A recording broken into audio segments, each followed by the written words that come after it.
Much. It is so difficult to unlearn, and the baggage is always the experience. So I think the best part about the journey so far is that I'm learning every day, and I'm failing every day, and then learning every day. And there are things that I fail at a lot before I succeed. But the learning sort of continues, and the day learning stops, I think I'll stop enjoying. And I've also evolved, right? I've evolved a lot. I mean, Piyush today and Piyush 10 years back, and Piyush even 2 years back, and Piyush 5 years later, we are very different. So why don't you just fill us up on what has been the start, and how did you start, and how did Lenskart start, or how did you start? Yeah. So I grew up in Delhi, in GK2, where I live today next to you, and did my schooling in Don Bosco, in Alaknanda, which is also next door. And after that, I prepared for IIT, FITGI, and didn't clear IIT. It was missed by a little rank, so I was very disappointed because I was studious. And then I had applied outside India also to one university in Canada, McGill. And then there was also an option of going to Kurukshetra. But somehow I chose to go to McGill. And before that I was a little studious, very studious. So I was very quiet, never used to speak to anybody, always into studies. But for going to Canada, I had to fight going outside that early. But that was a life-changing experience, I think, because life was actually क्या होता है India में school tough होता है, college easy होता है, and बाहर मुझे लगता है कि स्कूल इजी होता है and कॉलेज टफ होता है. The college life was very tough. It actually changed my whole perspective of things, and I was working very hard. पहले receptionist की job करी, फिर tuition पढ़ाया to sustain, and one of the job of receptionist was, and why I'm saying all of this because it has linkage to what I ended up doing, was to do a computer science lab tha. So I was at the reception, and teacher they used to code, and I was interested in learning what they were doing. Though there was a very noble Arabic gentleman there, he handed me this math book to read called Visual Basic. तो मैंने उसे पढ़ना शुरू किया, तो eventually I moved backward to started coding. And then I came to India, and they said you can work from India also in summer. And that is where my love for technology sort of started a little bit. And and then applied to Microsoft for a job in second year for internship. It was like a 7-8 level interview process, and they flew me to Seattle. हमारे college आते नहीं थे वो usually. It was not their top college, but I still applied. And it was disappointing because I did not clear it. So Microsoft. Yeah, I did not clear. But then I reapplied again every second year, third year, and this time I cleared it. So I went there and I learned a lot. And so you worked with Microsoft for how long? First for internship for 3 months, and then when I finished college, I had a pre-placement offer. So then I relocated myself to Seattle for a year. I worked there for a year. And one thing I learned at Microsoft was how, if you can, with Microsoft we always used to talk about value, customer value. हमने कभी business की बात नहीं की. And it was, we all use Microsoft, Excel, PowerPoint. This is what my job was, right? To improve those products. But it was really about customer obsession. And in 1 year, I figured out that this whole formula of customer obsession works, right? That you can really, it is also very satisfying, because one of the biggest joys of working at Microsoft Office was that if I come to a room like this, everybody is your customer, and you could talk to them, and they would tell you कि ये problem है, ये अच्छा है, and that is very joyous, right? It is satisfying more than anything. And so in 2010, I decided to 2008, I decided कि ये काफी incremental है, and I want to do something which is similar to what Office has done. And in those age, 23, 22, you can dream anything, which is why I say experience is always your biggest, barrier. So I decided to quit my job. Again, I had to fight with parents. So that must have been a big fight. That was a big fight because they were paying very well, right? At that, in those days, those salaries were unheard of. But I had decided कि नहीं ये incremental है, I want to do something revolutionary. So I just took the risk, came to India, spent 3-4 months repairing the house garage, वहीं Chiketu में, converting it into office. When I went to college, I had this problem of finding housing near college. So there I started working on. I said कि India में भी problem है ये बच्चों को, तो I started working on finding a solution to this problem of student housing, and so started meeting a few people, spending a lot of time with customers because that's what my training was, right? Everything was customer. दिन में 25 बार customer. So I did college outside, but I've done as much college in Delhi University as anyone else because I've been to every college, met students. So then started from the basement, hired a few people, we got along, we created a engine for students to find housing. One thing led to the other, over 30 people serving across 1,500 colleges. अभी तक हमने business की बात करी नहीं थी 2 साल में, but it was just self-fulfilling. I mean, it's not like we were getting money and we were plowing it back into the business. And business की बात नहीं करी मतलब the focus was always कि student की housing problem solve करनी है, and how this will make business sense नहीं बात की थी. Excel नहीं उठाया था मैंने, right? Excel नहीं उठाया था. It was all about are we really creating value in the ecosystem. And the second, of course, the biggest focus was also on team, right? So a lot of focus on getting people right and building that culture of सब house basement में था. But then in 2010-11, and I'm now coming to Lenskart, we were about 30 people serving 1,500 colleges. There was this desire still from the very beginning to do something which is very revolutionary and more impactful, which would change people's lives. I always used to say कि अगर ये ना हो तो लोगों को फर्क पड़ना चाहिए. Like अगर आज Excel नहीं होता मेरे लैपटॉप में तो it is like कि suddenly work can stop. You looked at it the other way around. Yes, I looked at it. Now मेरी मतलब लोगों को it will be a Yeah. So there was this constant desire to do something like that, and I've always read a lot, and I read about this problem of vision. India, there's a lot written. In fact, in POI, if you look few years back, there was an article which says India is the blind capital of the world, and 40% of world's visually impaired live in India. Almost half of India needs specs, but only 25% wear them. And though in those days again, you said कि was कोई solve ही नहीं कर रहा है, so why don't we do this? And that's how Lenskart was born. To be honest, it was like a side project within that whole team of 30 people. Which started with some interns who we had got on board, and we started with a small website to sell eyewear, but website was just a means to a understanding consumer more than anything else. And I always used to spend time meeting every customer, kya problem hai. And as I got deeper, I realized that there are a lot of problems in this category. And awareness nahi hai, affordability nahi hai. So the approach was, what is the problem that needs to be solved? Yes, That it was still is. that. Yes. And then one thing led to the other. We started enjoying this, and we always used to say why people who are not buying, and why people who are buying. And I used to ask that question 10 years back, 5 years back today, and I think I can ask that question 20 years more, and I can go to office, at least in this area.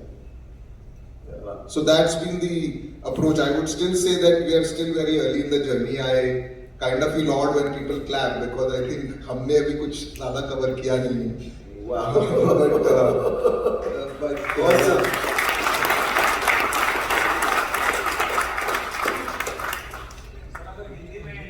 हाँ बिल्कुल मेरी हिंदी अच्छी है.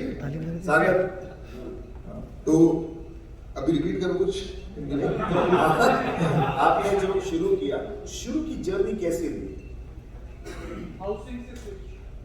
Housing से वो एक जैसे office में 2 मीटिंग रूम से तो एक मीटिंग रूम में चश्मे बनाने शुरू कर दिए. इट वाजंट लाइक ऐसे कोई बहुत ज्यादा प्लानिंग और स्विचिंग था.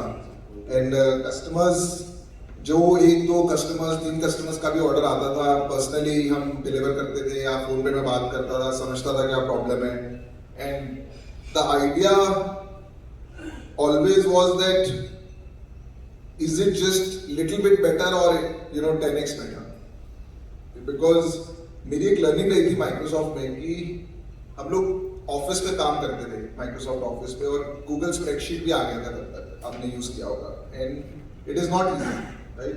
एक्सेल को वो एक क्लाउड पे है, फ्री है, ये पेड सॉफ्टवेयर है, 11-12 हज़ार रुपये का लाइसेंस आता है एक्सेल का. तो हमें सिखाया गया था कि थोड़ा बहुत बेटर होने से कुछ नहीं होगा, it has to be 10x better.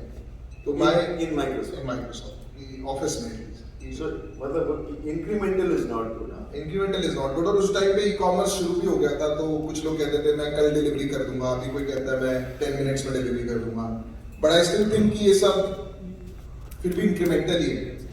And जो 10x डिफरेंशिएशन है उस पे मेरी नजर हमेशा रहती थी. तो I used to meet customers की क्या बेटर है. और 10x तभी होता है इफ यू जैसे हमने मैकडॉनल्ड का बर्गर खाया, तो बर्गर खा लिया, खुश हो गए, पेट भर गया, पर ऐसा नहीं है मैं इस मीटिंग में आके 4 लोगों को बताऊंगा कि मैंने मैकडॉनल्ड का बर्गर खाया. तो I am, but am I satisfied with McDonald burger? Yes. But is it, am I enthusiastic about it? No. मतलब मेरे को ऐसे कोई, पर अगर ऐसी बहुत सी चीजें हैं लाइफ में, जैसे अगर अभी आपने एप्पल का आईफोन लिया है नया 13, तो आप जाके इंस्टाग्राम भी कर देते हो, उसको दुनिया को बता देते हो, पापा बेटे दोस्तों को ही बता देते हैं मॉर्निंग वॉक पे, कल बेटी को दिलाया है, बेटे को दिलाया. तो इट इज आपकी एक एंथुसियाज्म होती है. तो I was always focused towards that enthusiasm कि वर्ड ऑफ माउथ बढ़ना चाहिए.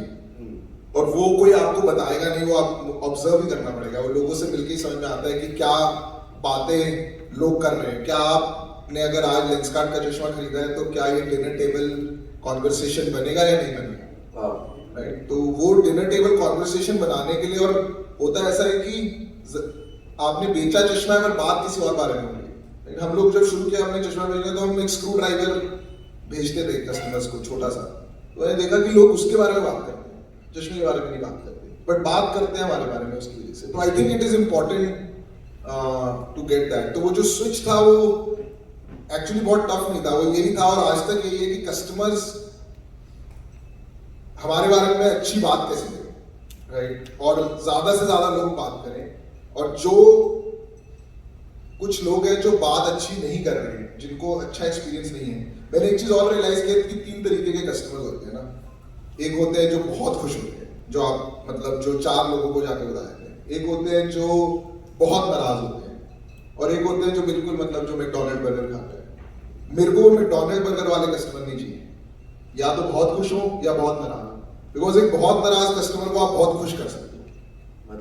मतलब अगर आपका बहुत ही बुरा एक्सपीरियंस रहा, तो मैं आपको पैसे भी वापस करूंगा, आपको नया चश्मा भी दूंगा, आपको फूल भी दूंगा. पर जब आप खुश होगे तो आप फिर मेरे प्रमोटर बन जाओगे. मतलब आप मेरे बारे में बात करोगे, बिकॉज आप एक फैन.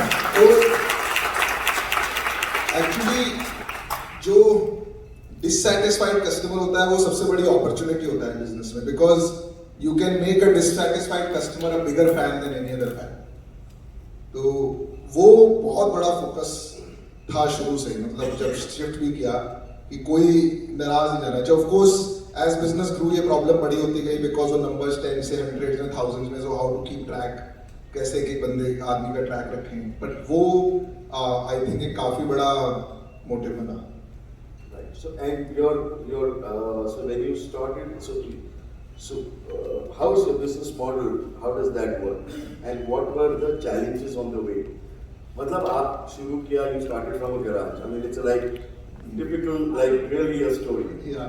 कि गैराज से शुरू किया और गैराज से शुरू करके आज 6000 लोग हैं, 100,000 से ज़्यादा स्टोर्स हैं, and you're opening I think more than 1 store every day. one and a half stores. So 45 stores. हर महीने 45 स्टोर खुलते हैं इनके अक्रॉस द वर्ल्ड। और यहाँ पर मतलब हम लोग को 1 से 2 से 3 से 4 में चैलेंज आ जाता है। In fact, on 26th of January, they opened 73 stores on one single day across the country. Across the world. So across, along the journey, when you started, because जब शुरू में था तो ना पैसे होंगे, I'm assuming, ना कुछ था, because गैराज में कर रहे हो तो पैसे तो थे। So how was that? How did that shift and change? How did the story change and how did it go along? It was my roller coaster था, ऐसा नहीं था कि सबको लगता है स्मूथी जर्नी थी। एंड अभी भी रोलर कोस्टर ही है काफी तरीके से, ऐसा नहीं कि बहुत कुछ बदल गया है। बिकॉज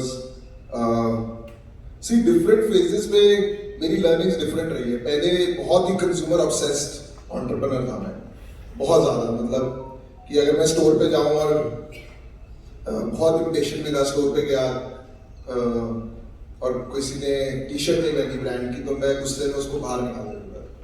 बट अभी मैं एज एन एंटरप्रेन्योर मैंने बहुत अलग चीजें सीखी है। मैं respect is become my biggest agenda, कि मैं रिस्पेक्ट ऑफ पीपल, राइट? तो I talk about that. But हम ऑनलाइन स्टार्ट हुए, I answer the first question first. Online start हुए, महीने का 20-30 लाख रुपए का बिजनेस हुआ। ऑनलाइन आते थे तो कस्टमर से बात करते थे। तो मेरी एक आदत है कि हमें पता होना चाहिए कि क्यों हमसे जो खरीद रहा है क्यों खरीद रहा है, और जो नहीं खरीद रहा है वो नहीं खरीद रहा है। तो हमने टूल लगा दिया वेबसाइट पे टू आंसर दिस क्वेश्चन, और हमारा एक ऑटोमेटिक चैट था जो लोग जिस पे चैट करते थे, और मैं वो चैट रात भर पढ़ता था कि लोग क्या कह रहे हैं। तो उससे समझ में आया कि बहुत से लोगों को आई टेस्ट करना है ऑनलाइन खरीदने के लिए। तो फिर हमने होम टेस्ट सर्विस शुरू करी।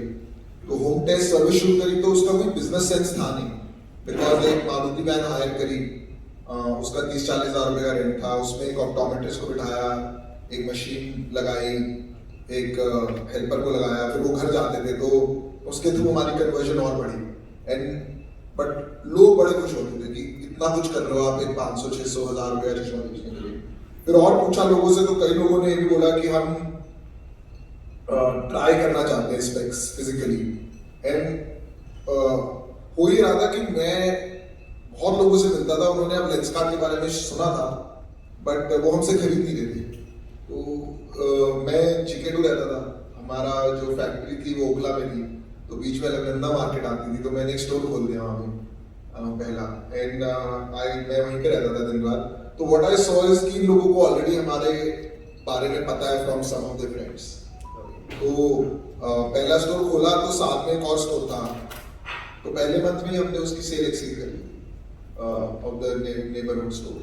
And it was because of your online presence. Just because of word of mouth, I would say, more than लोग आपके बारे में सुन चुके थे, लोग बात कर रहे थे। और जब हमने ये स्टोर वाला मॉडल भी शुरू किया तब हमने देखा कि स्टोर में हम इन्वेंटरी नहीं रखते, खाली वो आता है, ट्राई करता है और चश्मा हम सेंट्रली शिफ्ट करते हैं। तो ऐसे जर्नी शुरू होती गई, तो लोग ऑनलाइन भी खरीदे घर की। अभी वो जो गाड़ी में जाते थे आज वो बाइक पे जाता है, 3 लोग जो जाते थे वो सिंगल आदमी जाता है, और जो बड़ा सा इंस्ट्रूमेंट था वो छोटा सा जाता है। तो प्रॉब्लम पे क्योंकि फोकस था और वैल्यू क्रिएट हो रही थी तो हम उसमें लगे रहे, और इवेंचुअली था प्रॉफिटेबल 20-30 जो घर जाता है।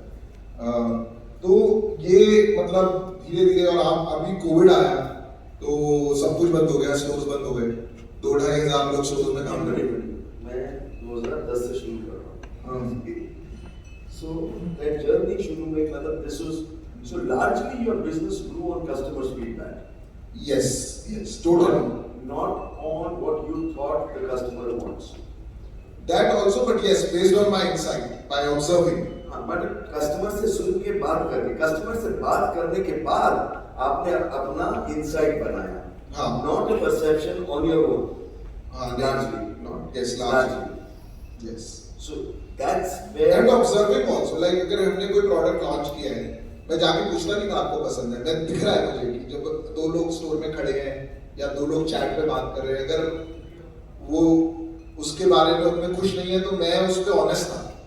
अगर लोग हमारी डिलीवरी टाइम के बारे में लोग बहुत बुरा बात करते थे बिकॉज हम सेंट्रली डिलीवर करते थे, तो 7-8 दिन था। तो मैंने हमेशा बोला कि इसका क्या डिलीवरी, मतलब हमारा बहुत खराब है। तो जब क्योंकि वो एक्सेप्टेंस था, तो वो 7 दिन को हमने 6 दिन किया, 5 दिन किया, अभी 2 डे कर दिया, अभी 3 दिन में चश्मा नहीं मिलता तो फ्री होता है, राइट। तो आई थिंक 2 दिन में चश्मा अगर आपने ऑर्डर किया, 3 दिन में नहीं मिलता तो फ्री है। अगर 3 दिन में आपके पास नहीं पहुंचा तो डोमिनोज है। हाँ, बट ये इंटरनल होता है कि प्रॉब्लम को एक्सेप्ट और ऑनेस्टली ट्रीट करना वाज देयर, कि जस्ट बिकॉज मुझे लगा ये आइडिया अच्छा है या प्रोडक्ट अच्छा है, that doesn't make it good. It is okay to fail kind of. हाँ, तो कस्टमर से सुन के ऑब्जर्व कर लेते। So all of this model got created with customer feedback and you and your teams inside. Yes, did. Wow. And what is your what is the current model, just by the way, right now, current model? And then we'll just go back to the journey a bit. But what is the current model that you work on? So current model is कि पहले website था, फिर mobile app की दुनिया आई, तो लोगों ने कहा कि मोबाइल ऐप तो उन प्रोडक्ट्स के लिए अच्छी होता है जो बार बार खरीदना होता है। तो हमने लग रहा था कि जब जूते मैंने देखा था अपने मॉम डैड को, मेरे डैड को, कि ब्लैक और ब्राउन होता था, और अब उनके पास भी 5 हैं, मेरे पास 10 होंगे, तो वो जर्नी देखती तो मुझे लगता था ये भी लोग बार बार खरीदना है तो ऐप बनाना पड़ेगा।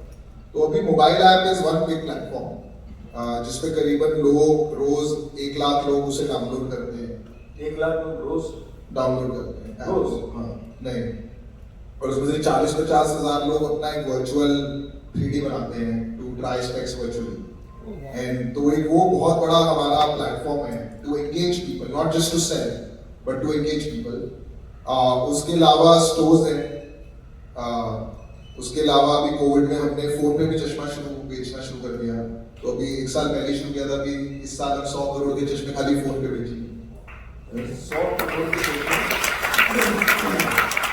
और पर इन सबका कॉमन सेंटर एक ही कस्टमर है। हम ये नहीं कहते अलग अलग कस्टमर है। तो ऐसा नहीं है कि आप स्टोर पे जाओगे या ऐप पे जाओगे या कॉल पे जाओगे तो हम आपको अलग देख रहे हैं। हमारे लिए आप एक ही कस्टमर हो, और मतलब अगर आप लेंसकार्ट कॉल सेंटर पे कॉल करोगे तो वो आपको बताएगा कि नियर बाय स्टोर कौन सा है।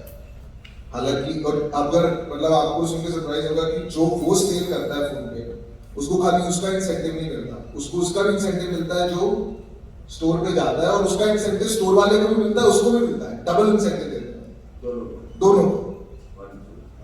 बिकॉज वो कस्टमर के लिए नहीं तो गलत है, कस्टमर वो सेल एक है पर इंसेंटिव 2 गुना है उससे, और दोनों पे बराबर। उसके लिए फोन पे बेचना और स्टोर पे भेजना बराबर है। ये छोटी सी प्रॉब्लम बता रहा हूँ, बट पॉइंट ये है कि कस्टमर एक है, वो घर पे पॉट पे बैठा है तो फोन पे बैठा है, गाड़ी में जा रहा है तो फोन पे है, मॉल में जा रहा है तो स्टोर में है, फोन पे बात कर रहा है तो उसपे, व्हाट्सएप चैट पे बात कर रहा है। तो इस कस्टमर की भी जो जर्नी है वो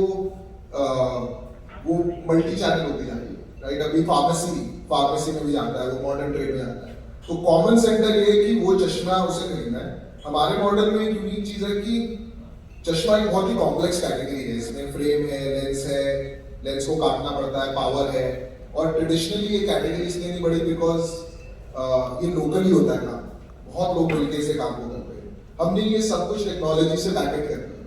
तो आप किसी भी चैनल पे अगर चश्मा ऑर्डर करते हो, वो चश्मा एक सेंट्रलाइज फैसिलिटी में बनता है कोई गाँव में। एक ही फैक्ट्री आपके सारे चश्मे बनाती है? हाँ, एक ही फैक्ट्री से रोज 30,000 चश्मे डिस्पैच होते हैं क्रॉस द कंट्री। 30,000 चश्मे रोज डिस्पैच होते हैं, और जो जस्ट इन टाइम बनते हैं, मतलब ऑर्डर आने के बाद उसका फ्रेम होता है, लेंस कटता है, लेंस बनता है, पावर डलती है और वो डिस्पैच होता है। और करीबन मतलब 15 सिटीज में नेक्स्ट डे डिलीवरी हो जाती है, और बाकी में ऑल्टरनेट डे डिलीवरी हो जाती है। उसकी रिलायबिलिटी अभी 98.5% है ऑफ द डिलीवरीज। तो वो मॉडल ये है कि उसकी वजह से वो घर पे भी देख पाते हैं। बट आइडिया ये है कि मोबाइल, हाँ, बिकॉज मोबाइल फोन क्यों इतना बिकता है, बिकॉज कोई भी उसको बेच सकता है। चश्मा क्यों नहीं बिकता, बिकॉज कोई उसको नहीं बेच सकता, बट क्योंकि हमने पूरी कॉम्प्लेक्सिटी हम पीछे ले जा रहे हैं, तो कोई भी बेच सकता है, किसी को भी। अभी हमारा जैसे अर्बन कंपनी वाला जो मॉडल है, जिसमें वो घर आके मसाज देते हैं, वो मॉडल हमने अभी चश्मे में लॉन्च किया। तो उसमें अभी हमारा एक पहला फ्रेंचाइजी जो बना था वो महीने के 1.5 लाख रुपए कमा रहा है उसकी पहले महीने में। उसने 1.5 लाख रुपए लगाए थे बिजनेस में और 1.5 लाख उसकी पहली अर्निंग में, राइट। तो उसको उसकी कॉम्प्लेक्सिटी खत्म करनी ना, उसको तो खाली ऑर्डर बुक करना है पे, बाकी तो हम करें। Yes. तो मॉडल इसकी कस्टमर सेंटर में और बाकी चैनल्स बनाओ और सेंट्रलाइज ऑटोमेशन के थ्रू चश्मे डिस्पैच करो, जस्ट लाइक ये business model. Wonderful, wonderful. And during this journey, in the first 9 years of this, you got from zero and you made this into a $1.5 million valuation company by 2019. अभी क्या figures हैं? Sorry, I have only 2000. मैं valuation में ज़्यादा घुसता नहीं, it is market. मुझे लगता है एंटरप्रेन्योर्स का काम वैल्यूएशन बनाना नहीं है, बिजनेस बनाना है। वैल्यूएशन मार्केट लगाती है जो So when you ऊपर नीचे say होती business, है। got it. So अगर आप बोलते हैं business बनाना है, what do you mean by business बनाना है? एक तो सेटिस्फाइड कस्टमर्स बनाना है, उनको रेकरिंग रेवेन्यू लाना जरूरी है। रेवेन्यू, एबिटा, कस्टमर एनपीएस और एम्प्लॉय एनपीएस, 4 चीजें अगर बेटा हो। रेवेन्यू वो तो सबको पता है, एबिटा वो भी सबको पता है। एक कस्टमर नेट प्रमोटर स्कोर हो गया, which is net promoter score is जो अगर आप 1 to 10 रेटिंग कराते हो सबसे सीधी, एक सर्वे होता है जिसमें हम लोगों से पूछते हैं कि क्या प्रोबेबिलिटी है कि आप हमें रेफर करोगे दूसरे लोगों को, उसमें आप रेटिंग करते हो 1 to 10। अगर आप मेरे को 9 और 10 करते हो तो मैं उसको प्रमोटर मानता हूँ। अगर आप मेरे को 7, 5, 6, 7, 8 करते हो तो मैं आपको पैसे मानता हूँ, मैकडॉनल्ड वर्कर। और जो अगर आप मुझे 1 to 4 करते हो तो मैं आपको डिट्रैक्टर मानता हूँ। तो percentage of promoter minus percentage of detractor is net promoter score, which basically tells you it's a leading indicator, वो एक leading indicator है of your market share growth over a period, because जितना word of mouth होगा उतना business बढ़ेगा।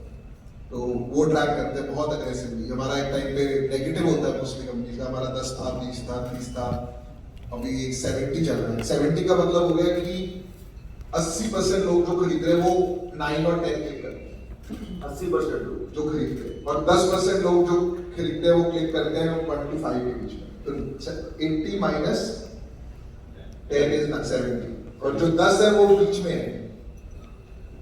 तो that is the number right now, which is a way to say 70% people are likely to refer us to other people. Very nice, awesome. Because this is one of the things that we are not really focusing on. Yes, yes or yes? अभी हम run rate हमारा 2000 करोड़ का है Currently. And तो चौथा matric जो बहुत जरूरी है, जो मैंने कुछ रेवेन्यू, एबिटा, कस्टमर एनपीएस, और चौथा जो मैंने अभी 2 साल पहले इंट्रोड्यूस किया, जिसको मैंने खुद फेल होकर रियलाइज किया, विच इज जैसे कस्टमर एनपीएस ऐसे एम्प्लॉय एनपीएस भी होना जरूरी है। एंड अवर एम्प्लॉय सेम अगर एक एम्प्लॉय से पूछे कि हाउ लाइकली, आप क्या प्रोबेबिलिटी है कि आप किसी और एम्प्लॉय को बोलोगे हमें ज्वाइन करने के लिए, तो वो भी ये स्कोर देता है, right. Because organisation beyond a point, एक स्टेज होती है बिजनेस में जब आप सब कुछ करते हो, फिर आपको लगता है आपसे बेटर कुछ कर ही नहीं सकता, फिर आपको धीरे धीरे रियलाइज, कुछ आप लोग लाते हो जो आपके जैसे होते हैं वो भी कर लेते हैं, पर बियॉन्ड अ पॉइंट वो सस्टेनेबल नहीं है। तो इनफैक्ट जिस स्टेज पे अभी हम हैं, अगर हमको हमारा जो विजन है उसको फुलफिल करना है तो उसमें एक ही चीज है, वो है पीपल कल्चर। और वही बड़ी प्रॉब्लम, बिकॉज वो सॉल्व हो गया तो ये नीचे के सारे प्रॉब्लम सॉल्व हो गए। Yes, I remember you told me that most of your time goes into culture. Yeah, people and culture. So you're spending, in fact, right now currently, while the business is going on, and it's a big business, and you're spending bulk of your time into people and culture. Yes. Yes? It's 100%. More than 50-60%. So 50-60% of your time is going into your team, developing the culture and systems, processes, how to do reviews, what values to have, कैसे लोगों को hire करना है, कैसे लोगों को promote करना है, कैसे लोगों को उनमें इन्वेस्ट करना है, हमारे बिकॉज मतलब हमारे वे ऑफ वर्किंग क्या है। अब 1 बजे की मीटिंग है तो 1 बजे पे आना है, that is part of it. एक चीज होती है ना, अगर आप मारवाड़ी घर में जाओगे तो आपको 2 मिनट में पता चलता है कि आप मारवाड़ी, आप बंगाली घर में जाओगे आपको पता चल जाएगा। तो ये कल्चर है, So can you define culture for us? We struggled for a very long time on that. I used to be in the same boat for many years. मतलब मुझसे कोई कल्चर की बात करता था मुझे लगता था पागल है. And I'm sure आपको भी लगता होगा, but अभी धीरे-धीरे समझ में आने लग गया है कि so culture is इसी एक मैं आपको एग्जांपल अभी गूगल है, गूगल एक कल्चर है. It's not really a business, it's a culture, right? Nokia एक कल्चर था और एक अगर जैसे हम कैसे काम करते हैं, हम कैसे सोचते हैं, वो कल्चर है हमारा. और यूजुअली मतलब एक सर्टेन टाइम के बाद यही है कि जो ऑर्गेनाइजेशंस को डिफरेंशिएट करता है, बिकॉज बाकी सब कुछ कॉपी करता है, सब कुछ कॉपी करता है. आप आज एक दिन की डिलीवरी कर लो, कल कोई और कर लेगा. अभी हम सेंट्रलाइज इन्वेंटरी कर रहे हैं, कल को कोई और कर लेगा. आप 100 करोड़ लगाओगे, कोई 200 करोड़ लगा देगा. ये सब कॉपी हो जाता है. दो चीजें कॉपी नहीं होती, एक आपका ब्रांड जो बहुत डिफिकल्ट होता है और एक है कल्चर. कल्चर है काम करने का तरीका. अगर आपका कल्चर है कि आप रिस्क टेकर हो तो आपकी ऑर्गेनाइजेशन में सब लोग रिस्क लेंगे. तो विच मीन्स सपोज किसी ने रिस्क लिया और वो फेल हो गया, जैसे आप उस पर रिएक्ट करोगे will define the culture of the organisation. उसके डिपेंड करेगा अगले 10 लोग रिस्क ले रहे हैं नहीं ले रहे, राइट? तो आपकी रिस्क टेकिंग. अब नोकिया में एक सॉफ्टवेयर आता था सिल्वियन, एंड उन्होंने वो टोटली अपोज थे एंड्रॉइड लगाने के लिए. तो नोकिया एक कल्चरल एलिमेंट है. ये कल्चरल एलिमेंट है कि कुछ ऑर्गेनाइजेशंस एजाइल है और कुछ ऑर्गेनाइजेशंस एजाइल नहीं है. They are open to failure. Similarly कुछ ऑर्गेनाइजेशंस एनर्जेटिक हैं, कुछ नहीं है. मतलब आपको ऑफिस में आके पता लगेगा कि सब लोग थके हुए हैं, सब लोग 11 बजे आ रहे हैं या सब लोग 4 बजे, रात शाम के 6 बजे पता लग जाता है कि एनर्जी कितनी है. तो अगर आप जापानीज कंपनी में जाओगे तो आपका कल्चर बहुत ही डिफरेंट है, राइट? 7 बजे सुबह 8 बजे आ जाएंगे लोग, 5 बजे चले जाएंगे. तो आई थिंक ये सबसे बड़ा डिफरेंशिएशन मुझे लगता है बन जाता है after a certain while on what you achieve. अभी कोविड आया है, बहुत ऑर्गेनाइजेशंस फोल्ड हो गई, बहुत ऑर्गेनाइजेशंस, और जिन्होंने जो अचीव किया वो उनके कल्चर पे डिपेंडेंट था. कुछ ऑर्गेनाइजेशंस रेजिलिएंट हैं, उन्होंने इसको, जैसे मैं अपना एग्जांपल देता हूँ, जब कोविड आया तो किसी ने कहा ये मेडिकल कैटेगरी नहीं है तो फैक्ट्री बंद करो. हम तो शुरू से मतलब हम क्लियर है कि हम मतलब पेशेंट की प्रॉब्लम सॉल्व हमने नहीं करी फैक्ट्री बंद. सब लोग आए, ईडी से भी आए, सब आए. हमने पहला वेव जब कोविड का आया था तो उसमें लिखा था कि मेडिकल स्टोर्स खुले रहेंगे, पर आईवेयर अलग से नहीं लिखा था. जब तीसरी वेव आई थी तो अलग से लिखा था कि आईवेयर भी खुला रहेगा, राइट? तो ये कल्चर है हमारा कि हम हार नहीं मानेंगे. बट सिमिलरली इंडिया में सारे ऑप्टिकल स्टोर्स बंद थे पहली वेव में. तो ट्विंकल खन्ना भी हमारा चश्मा पहन रही थी क्योंकि तो वो कल्चर एलिमेंट है. वो अगर कल को कुछ और भी होगा तब भी टीम ऐसे ही रिएक्ट करेगी. अगर हमारा कल्चर है कि हम हर चीज को 10x सोचते हैं तो वो भी एक ऑर्गेनाइजेशन में, और ये फाउंडर से निकलता है, मतलब nobody else can translate. So your thinking and way of working, जब वो way of thinking, so correct me if I'm wrong. So your way of thinking and your way of thinking and the way you work, that when spread into the organization, that becomes the culture. Yes, first it impacts the next layer, and if though that layer is not imbibing the same culture, which could be good or bad, and there are some bad parts also, मतलब वो फिर नीचे infections उतर आता है. अगर मैं customer के बारे में सोचूंगा तो मेरी नेक्स्ट लेयर सोचेगी, बिकॉज जैसी मीटिंग शुरू होगी मैं सबसे पहले पूछूंगा कि कितनी कस्टमर कंप्लेन है, तो वो भी नीचे से आगे से पूछेगा. जब वो नीचे पूछेगा तो वो हमारा सोचने का कल्चर हो जाएगा. तो पर अगर मैं टाइम पे नहीं आऊंगा तो मैं गारंटी कर सकता हूँ कि पूरी कुछ भी कर लो, कोई टाइम पे नहीं. It is impossible. और आप 1 महीना टाइम पे आओगे तो बाकी लोग अपने आप टाइम पे आएंगे. I totally agree. There is no other way. Yeah. So no. Because human beings are like monkeys, right? We copy. Yeah, monkeys see monkeys. So that's the science, and it doesn't work. Like it works for your children also. I mean, just share it.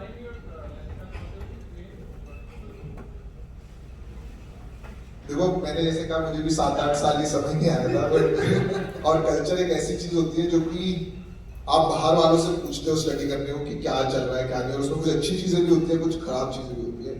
तो हमारा एक तो customer obsession हमारे company में बहुत ingrained है, मतलब आप स्टोर स्टाफ से भी जाके पूछोगे तो वो आपको एनपीए समझा देगा।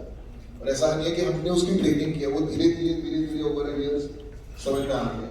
सिमिलरली सेकंड एक हमारा कल्चर है 10x थिंकिंग का, कि हम छोटा सोचते नहीं ना हम छोटा बोलते। हमें लगता है अगर सोचोगे नहीं तो होगा नहीं, और बोलोगे भी तो नहीं होगा। और जब आप बड़ा बोलते हो तो बहुत लोग हंसते हैं, बहुत लोग हंसते हैं। और जैसे ऑर्गेनाइजेशन में कोई नया ज्वाइनी आया, मैंने देखा है, तो वो बड़ा टारगेट ले लेगा तो साथ वाला बंदा हंसता है उसमें, तो अपनी आफत में। तो ये उसी दिन उस जो बंदे ने बोला उसको मैं पहले बाहर, बिकॉज ये डेटरेंट है कल्चर। क्योंकि अगर हमारा culture, and this is how hiring has to be done then, तो बड़ा बोलना और बड़ा सोचना, और फिर मतलब aim for the moon and then see. तीसरा जो बहुत है वो है फेलियर, मतलब फेल हार्डर, यू नो, कि failure is a comma not a full stop, मतलब फेल करते रहो पर फास्ट फेलियर। ऑसम, ये एक बात समझो, ये है कि most of the risk that we take, हम उसको बहुत ज्यादा सोचते हैं। तो क्या होता है ना, वर्स्ट साइड हमें उल्टा सोचना चाहिए कि अगर ये नहीं चला तो वर्स्ट क्या है, जो चल गया तो अच्छा होगा या नहीं होगा अलग प्रॉब्लम है, अगर नहीं चला तो वर्स्ट क्या है। तो मोस्ट ऑफ द फेलियर्स जो हम रिस्क लेते हैं ना, उनका वर्स्ट साइड बहुत खराब नहीं होता। मतलब आपके जो एम्प्लॉइज करना चाहते हैं, आप खुद करना चाहते हो, वो अगर आपने रिस्क लिया और नहीं चला, तो नहीं चलने के बाद अगर हम अपने दिमाग को अलग कर दें कि हमें क्या लगेगा, हमारे जो पर्सन, तो बिजनेस में बहुत ज्यादा उसका रिस्क फैक्टर बहुत हाई नहीं होता। तो एंड फेलियर का सबसे अच्छा है ना कि अगर आपने 10 चीजें ट्राई करी और उनमें से एक चल गई, तो chances are and that one is good enough to pay for the remaining. In fact मैं तो कहता हूँ आज के दिन में हमारे लेवल पे भी अगर 100 में से एक चल गई तो it is good enough to pay for the 99। But the crucial part is कि वो जो 100 कराने के लिए एक कल्चर की जरूरत है। जैसे मैंने कुछ चीजें ट्राई की है बिजनेस में, अभी मेरा कोई एम्प्लॉय आता है, वो वही चीज करना चाहता है, मेरा पहला रिएक्शन क्या होगा? हाँ, वो ट्राई करना बंद कर देगा। कभी कभी तो अभी ऐसा हो गया कि मुझे लगता है कि यार पैर पे कुल्हाड़ी मार लो, बट फिर भी मुझे लगता है कि करोगे गिरोगे तो फिर सीखोगे, और वक्त भी बदल गया है। फिर से समझा, फिर आप अपने एम्प्लॉइज को फेल करना अलाउ कर देते हैं। बिल्कुल, बिकॉज अगर वो फेल नहीं होंगे तो वो रिस्क नहीं लेंगे, वो कुछ नया नहीं सोचेंगे, फिर वो वही करेंगे जो आप उन्हें बताओ, तो फिर एक्सपोनेंशियल ग्रोथ नहीं हो पाएगी, बिकॉज सब कुछ हम खुद तो नहीं कर सकते। और हमारे पास तो अब एक्सपीरियंस आ गया है, which is anyways the biggest enemy. तो जो नई जनरेशन आ रही है, जो नए लोग आ रहे हैं, अगर वो चीजें करेंगे जो हम नहीं सोच सकते, तभी कुछ बड़ा निकलेगा। तो एक कोई आपका एम्प्लॉय आया, आपके साथ एक प्रोजेक्ट लेकर आया, उसने बोला ये करना चाहिए, आपको मान लो ये प्रोजेक्ट नहीं चलेगा, तो क्या बोलोगे? मैं सोचूंगा कि अगर इसने कर लिया नहीं चला तो what is the worst that could happen, क्या बुरा हो जाएगा, मतलब क्या नुकसान है। हाँ,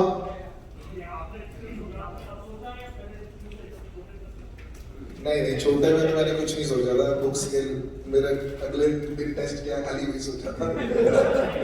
When you started the business, you learned this across business. Learn across the business, of course. Okay, so you should allow your team to make mistakes. ये हमारी कंपनी का कल्चर है, मे बी नॉट, मतलब आप banking में हो तो it could be very different, आप एयरलाइन स्पेस में तो culture is to its own, right. मतलब हर कंपनी को अलग जरूरत है। आपने एक सवाल पूछा था कि हमारी कंपनी का कल्चर, हमारा जो बिजनेस है उसमें हमारा एक सेइंग है कि हमारी कंपनी में सबसे महंगा कस्टमर है और सबसे सस्ता चश्मा है, राइट। तो ज्यादा 100 चश्मे खराब हो जाएंगे, 200-500, तो इतनी बड़ी कॉस्ट नहीं है इकोसिस्टम में, राइट। पर एक कस्टमर खुश हो गया तो उसकी बहुत बड़ी वैल्यू है। तो it depends on the business, but हाँ मुझे ओवरऑल लगता है कि फेल करे बिना तो सक्सेस लाना बहुत ही मुश्किल है। The risk reward graph is linear, मतलब रिस्क नहीं है तो रिवॉर्ड भी नहीं है, तो रिस्क लेना तो जरूरी है। तो वो तो एफर्ट से आएगा, और जितनी, और एक होता है ना लोगों के पास, भाई ये करूंगा तो वो हो जाएगा, भाई कर लो, कल ही कर लो ताकि पता चल जाए हुआ नहीं।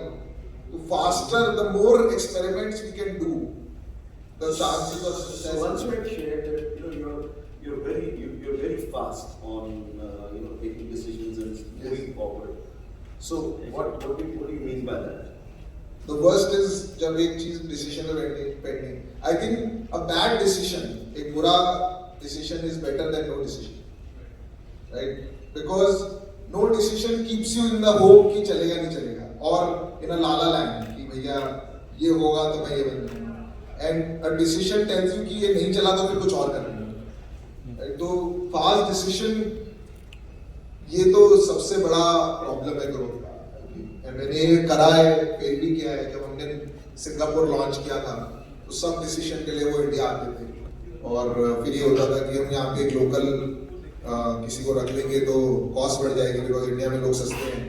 बट हमने जब सिंगापुर बिजनेस शुरू किया था, हमने इसलिए नहीं शुरू किया था कि इंडिया में लोग सस्ते हैं, हमने शुरू किया था कि हमें नंबर 1 प्लेयर बनना है सिंगापुर में। अगर हम उस लार्जर गोल से देखें तो हमें तो उस इकोसिस्टम में सर्वाइव करना है, और अगर वहां पे कस्टमर की जरूरत के लिए वहां का लीडर डिसीजन ही नहीं ले पाएगा और यूज का बंदा ले लेंगे, हाँ, तो वो पर्पस ही खत्म हो जाएगा ना। तो पर्पस तो हमारी लर्निंग रही थी वहां पे क्या, उसको वहीं डिसीजन लो, तो सिंगापुर में ही बंदा वहीं पे डिसीजन लो, बिकॉज आपका कस्टमर को क्या प्रॉब्लम है वो तो आपको पता है। और अगर आप कस्टमर का डिसीजन इतनी स्लो लोगे तो फिर and that is the culture. In fact जो ऑर्गेनाइजेशंस फास्ट डिसीजन लेती हैं और फास्ट आइटरेटिवली फेल हो के अपने आप को इम्प्रूव करते हैं, I think they grow faster, the chances of success suddenly multiplies. When is the time during your course, or what would you share?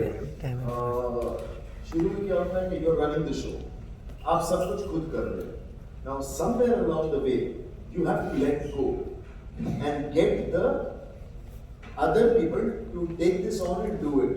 Now when is that time, or how do you reach that time, and how difficult? So what was your journey to get all of this? ये सबसे tough है, because हमको हमेशा लगता है कि हम ही rock star हैं, वो है बेटर हमसे बेटर कोई करेगा, और वो है भी, वो है।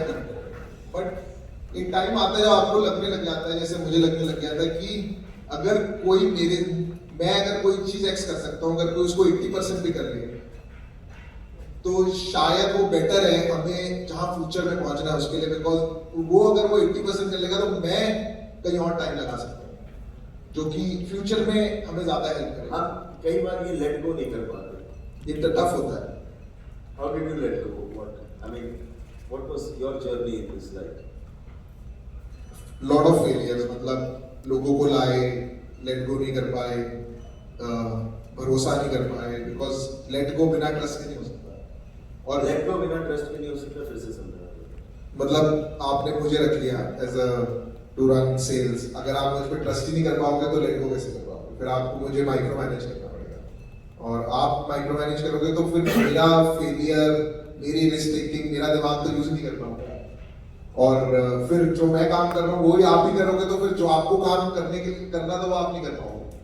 तो ये लेट गो जो होता है ना, ये लंबी साइकिल है, मेरे लिए लंबी थी, बिकॉज आपका पहला एक्सपीरियंस कैसा है उस पर डिपेंड करता है। आपने किसी को दिया है, आपका एक्सपीरियंस अच्छा नहीं रहा, तो आपको लगता है नहीं होगा, ये नहीं चल सकता, ये नहीं चल सकता। नहीं कर सकता। मैं लगा रहा, मेरे को धीरे धीरे ऐसे लोग मिले जिन्होंने मेरे से भी 10 गुना बेहतर उन काम। बट शुरू में कैसा रहा? आप लोग लाए और आपने लेट गो किया, बिकॉज कई बार लेट गो करते हैं बट लेट गो नहीं करते, मतलब करते हैं मगर नहीं करते, हाँ, अपनी काम लगा के ही लगते हैं। अच्छा तो एक काम कर, तू ये पूरा संभाल ले और कुछ भी करने से पहले मुझसे पूछ लियो। इसमें 2 चीजें हैं, देखो, पहले तो जिसको हम ला रहे हैं ना उसको पूरा परख के लाए, राइट? हम पहले ये डिसाइड कर लें कि क्या मैं इस पर ट्रस्ट कर पाऊंगा या नहीं। जस्ट बिकॉज उसने लेंसकार्ट में काम किया, आप उसे ले आओगे तो वो ट्रस्ट तो डेवलप नहीं होगा। तो आप पहले ही सोच लो कि, क्योंकि आप ये सोच, जब मैं किसी को हायर करने में बोलता हूँ कि मैं आप पे पूरा फेथ कर रहा हूँ, now it is only yours to lose, मतलब आप इसको खो सकते हो, पर मैं अभी फिलहाल पूरा ट्रस्ट कर रहा हूँ, और उसका एक कॉस्ट है, डेफिनेटली कॉस्ट है, मतलब अगर हो सकता है 6 महीने बर्बाद हो जाए, और होते भी हैं। बट इसकी वजह से वो कहते हैं ना कि क्योंकि दो लोगों ने चोरी कर ली तो हर बैंक का कस्टमर चोर नहीं है ना।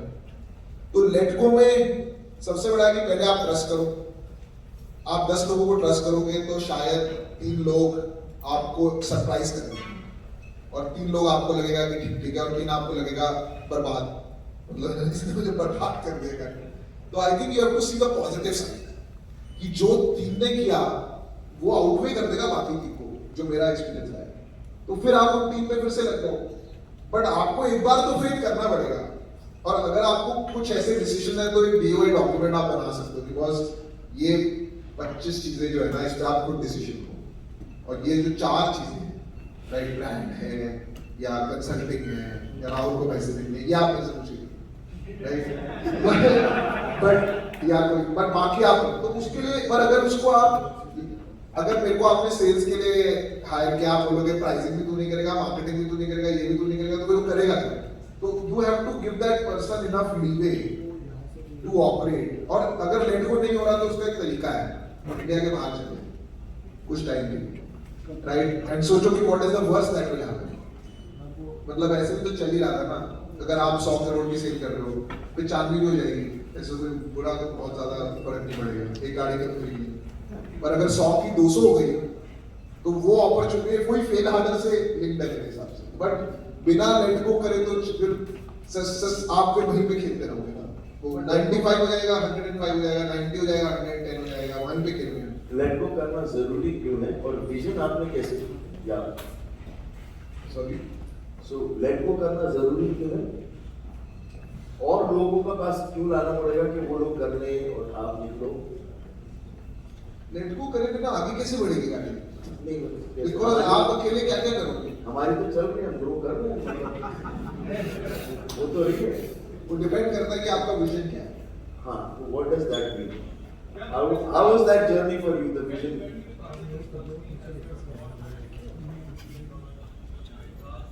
हमने ये जरूर कहा था कि हम अगर तालकटोरा में मैच देखने जा रहे हैं तो वहां पे अगर 100 लोगों ने चश्मा पहना है तो 50 ने वहां पहना, ये तो हमने पहले कहा। अब उसको एक्सेल में हमने रेवेन्यू में डाला, और तो ये, हाँ, और मेरी एक आदत है लिखने की, मैं पहले सोचो फिर बोलो फिर लिखता जरूर, एंड मैं इंश्योर करता हूँ कि हम लिखे। तो हाँ, तो सोचा बेबी रेवेन्यू टर्म में नहीं सोचा था क्योंकि इतना मेरा अकाउंटिंग बैकग्राउंड से मैं हूँ, बट हाँ ये तो सोचा था कि ये करना है बिल्कुल। तो अभी हमने फिर से नया विजन बनाया है, मतलब 6 महीने लगे हैं मुझे। 6 महीने लगे विजन बनाने में? नेक्स्ट 10 साल में 6 महीने लगे। सबसे मीटिंग करी, सब मैनेजमेंट लोगों से क्या पूछा क्या चल रहा है, तो हाँ विजन बनाने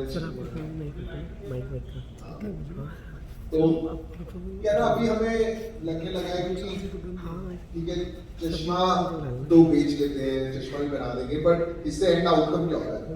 तो ये निकल के आ रहा था कि ग्लोबली भी और वर्ल्ड में भी ना लोगों की क्वालिटी ऑफ लाइफ इंप्रूव होनी चाहिए। और कॉन्स्टेंटली आज हम एप्पल वॉच पहन रहे हैं तो ये क्वालिटी ऑफ लाइफ इंप्रूवमेंट है, इंटरनेट पे है, गूगल मैप यूज कर रहे हैं, तो हमारी क्वालिटी ऑफ लाइफ इंप्रूव हो रही है कॉन्स्टेंटली। तो हम चाहते हैं कि एक साइकिलिंग जो करता है बंदा, वो हमारा चश्मा पहन के बेटर साइकिलिंग कर रहा है, और अगर कोई चेस खेलता है तो हमारा चश्मा पहन के बेटर चेस खेलता है, अगर कोई बच्चा हमारा चश्मा पहन के बेटर पढ़ पा रहा है। तो ये थोड़ा सा नेक्स्ट लेवल है कि खाली चश्मा नहीं बनाना, उसको ऐसा चश्मा बनाना है जिससे वो दुनिया में अब आगे बढ़ पाए अपनी क्वालिटी ऑफ लाइफ। तो हमने फिर इसको लिखा, 10-12 स्टेटमेंट लिखी, ये लोगों को बहुत, कई लोगों को बड़ा वो लगा कि यार transform the way people see, मतलब लोग जैसे देखते हैं, एंड एक्सपीरियंस द वर्ल्ड, कि लोग जैसे देखते हैं और दुनिया को महसूस करते हैं। Very nice, very good. But the visions you don't create around money and around revenue, around growth, around एक बार ये हो जाए तो उसके बाद आप वो बना सकते हो माइलस्टोन्स कि अगले 3 साल में मुझे या अगले 5 साल में मुझे 1 मिलियन लोगों को चश्मा लगाना है, राइट? बट ये तो टेम्पररी पोस्ट है, चेंज होते रहते हैं अगले 2-3 साल में। बट जो लार्जर पिक्चर है वो ड्राइविंग फोर्स रहता है। अगर कोई जॉब करने आता है या किसी से मैं बात करता हूँ तो बात इसी के बारे में होती है कि करना क्या है, फोड़ना क्या है, तो वो मोटिवेटिंग फैक्टर है। वो मोटिवेटिंग फैक्टर इसलिए भी है कि अगर आज मैं एक बच्चे से मिलूं तो मेरी कॉन्वर्सेशन ये नहीं खत्म हो जाएगी कि अच्छा आपने हमारा चश्मा पहन लिया, मेरी कॉन्वर्सेशन उससे देखा जाएगी इस विजन की वजह से, ठीक है ना। तो आई थिंक वो मोटिवेटिंग फैक्टर है। और उस विजन को अगर हम रखेंगे तो फिर लेट गो करना तो मतलब इम्पेरेटिव है, होगा ही नहीं बिल्कुल। और लेट गो का तो ऐसा है कि हर मोमेंट पे आपको नई नई चीजें लेट गो करनी पड़ेंगी जो आपने कभी सोचा भी नहीं था कि मैं लेट गो करूंगा। एंड कहीं ना कहीं इसमें एंजॉयमेंट भी है, बिकॉज मोनोटनी आ जाती है ना, मैं भी एक चीज कर रहा हूँ, मैं भी कब तक कर रहा हूँ, बोर हो गया, स्टैग्नेशन आ जाती है, सेमनेस आ जाती है कि एक ही एंगल से, एक ही डिमेंशन से एक ही आदमी वो चीज देख रहा है। कोई नया देखेगा तो, और क्योंकि एक्सपीरियंस सबसे बड़ा एनिमी है, तो कोई नया देखेगा तो नई सोच लाएगा कोई और लेकर आओगे उसको, that will हाँ। तो इसीलिए मैं भी अगर आज मैं कल्चर पे काम कर रहा हूँ तो मैं 2 साल काम करूँ, मैं 2 साल किसी और चीज पे काम करना चाहता हूँ खुद भी, और इसको मैं किसी और को देता हूँ। आप बड़ी बड़ी कंपनी देखो, लीवर में देखो, हर आदमी एक प्रोजेक्ट पे 2 साल काम करता है, फिर उसको कुछ और मिल जाता है। वो इसलिए मिल जाता है कि वो भी बोर हो जाता है और कंपनी भी बोर हो जाती है और कस्टमर भी बोर हो जाता है। सबको नया पर्सपेक्टिव चाहिए, उसके ऑफ कोर्स रिस्क है, बट उसके reward outweighs the risk in the whole ecosystem. और लार्जली क्या है, मैंने देखा है कि जो ये प्रॉब्लम होती है ना लेट गो की, वो इसलिए होती है बिकॉज हम लोगों को उस बेसिस पे हायर करते हैं कि उन्होंने पहले क्या किया, और हमें लगता है कि इसने 1000 स्टोर खोल दिया तो मेरे लिए क्यों नहीं खोल पा रहा 1000। हम लोगों को इसलिए नहीं हायर करते कि वो उसका सोचने का तरीका क्या है, उसका काम करने का तरीका क्या है, उसका अगर जो हर ऑर्गेनाइजेशन को अगर हम हायरिंग जो है ना वो कल्चरल पे करेंगे तो chances of success is much higher and letting go is also cultural. हाँ, अब मारवाड़ी घर में आप बंगाली बाइक लाओगे तो टाइम लगेगा ना, तो फिर मारवाड़ी की एडजस्टमेंट जल्दी होती है, तो आपको देखना है कि आप में पेशेंस है या नहीं है। तो it's the same concept, right. आपको जैसे आपका जो सोच, आपको फ्रूगल बनना चाहिए बिजनेस में, आपकी चलेगी नहीं नॉन फ्रूगल के साथ। आप लिया होगा नॉन फ्रूगल तो आप कैसे लेट गो करोगे? वो जाएगा होटल में जाएगा, महंगी कॉफी पिएगा, स्वीट में रहेगा, आप उसी दिन कहोगे भैया बाहर हो, मेरा नहीं चल रहा है। तो आप तो कल्चरल एस्पेक्ट पे हायर करना is very very very important.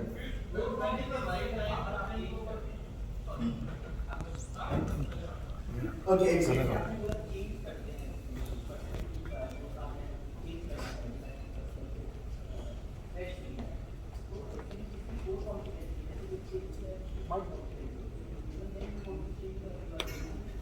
Yes, because competence, see अगर आपका फंडामेंटल व्यू है कि लोग वही लोग सक्सेसफुल हैं जो कॉन्स्टेंटली सीख सकते हैं, तो मेरा बिलीफ है कि best people are people who can learn and grow. तो फिर एज लॉन्ग एज उसका कल्चरल सिस्टम वो फ्रूगल है, कस्टमर ऑब्सेसिव है, 10x सोचता है, फेलियर पे करता, तो वो सीख लेगा ना, 2-3 महीने में सीख लेगा। नहीं, are you saying कि सेल्स में से उसको शिफ्ट करके कहीं और डाल दो? ये भी in the sales and marketing area. हाँ, कर रहे हैं और बहुत अच्छा चलता है। नहीं, सेल्स वाले को शिफ्ट करके एचआर में डाल दो। और डाल दो, अगर उसका कल्चरली ऑफ कोर्स कुछ चीजें आप 10-20% देख सकते हो, but broadly Do you shift people from one department? all the time and it works beautifully. So you're saying you shift a sales guy into a totally different department? Because good people are good people no matter what. जिसने Amazon बनाया उसने पहले Amazon थोड़ी ना बनाया था। आपको अब मैंने चश्मे बेच रहा हूँ, मैंने तो मुझे तो चश्मे का शेप भी नहीं पता था, मैंने तो पहले कभी नहीं चश्मे बनाया। तो अब आपको लग रहा है कि यही नेक्स्ट स्टार्टअप बनाएगा चश्मे की, तो ऐसा तो नहीं होता है दुनिया में। जिसने जो बनाया है। So what is the advantage of shifting people to department? Firstly, you get freshness of perspective. Especially अगर सेल्स का आदमी एचआर में आएगा तो उसको सारी प्रॉब्लम पता है जो सेल्स स्टाफ को आती है, तो वो उनके लिए वो डिसीजन लेगा जो मैटर करते हैं। उसको पता है कि मेरी प्रॉब्लम क्या है, मेरे को बगल में बाथरूम नहीं मिल रहा है, मेरे को वहां से घर आने में 1 घंटा लगता है, मेरे को मेट्रो के पास तो है पर मेरे को फिर ऑटो लेना पड़ता है मैं घर। तो ये जो फ्रेश पर्सपेक्टिव है ना वो आ जाता है बिजनेस के अंदर, एंड जब फ्रेश पर्सपेक्टिव आता है तो वो बहुत जरूरी है। और दूसरा एम्प्लॉय भी खुश रहता है बिकॉज उसको नया सीखने को मिल रहा है, एंड कल्चरली अगर उसको उसी से हाई मिलता है नया सीखने से, तो वो आपको छोड़ के नहीं आता, उसकी लॉन्जेविटी इन द बिजनेस बढ़ जाती है। और आपका नेट को भी इजी है बिकॉज नाउ एटलीस्ट आप उसको सेल में ट्रस्ट करते थे, तो मेरे को जेन्युइनली लगता है आप उसको एचआर में भी ट्रस्ट करते हो। You trust people, you don't trust the competency.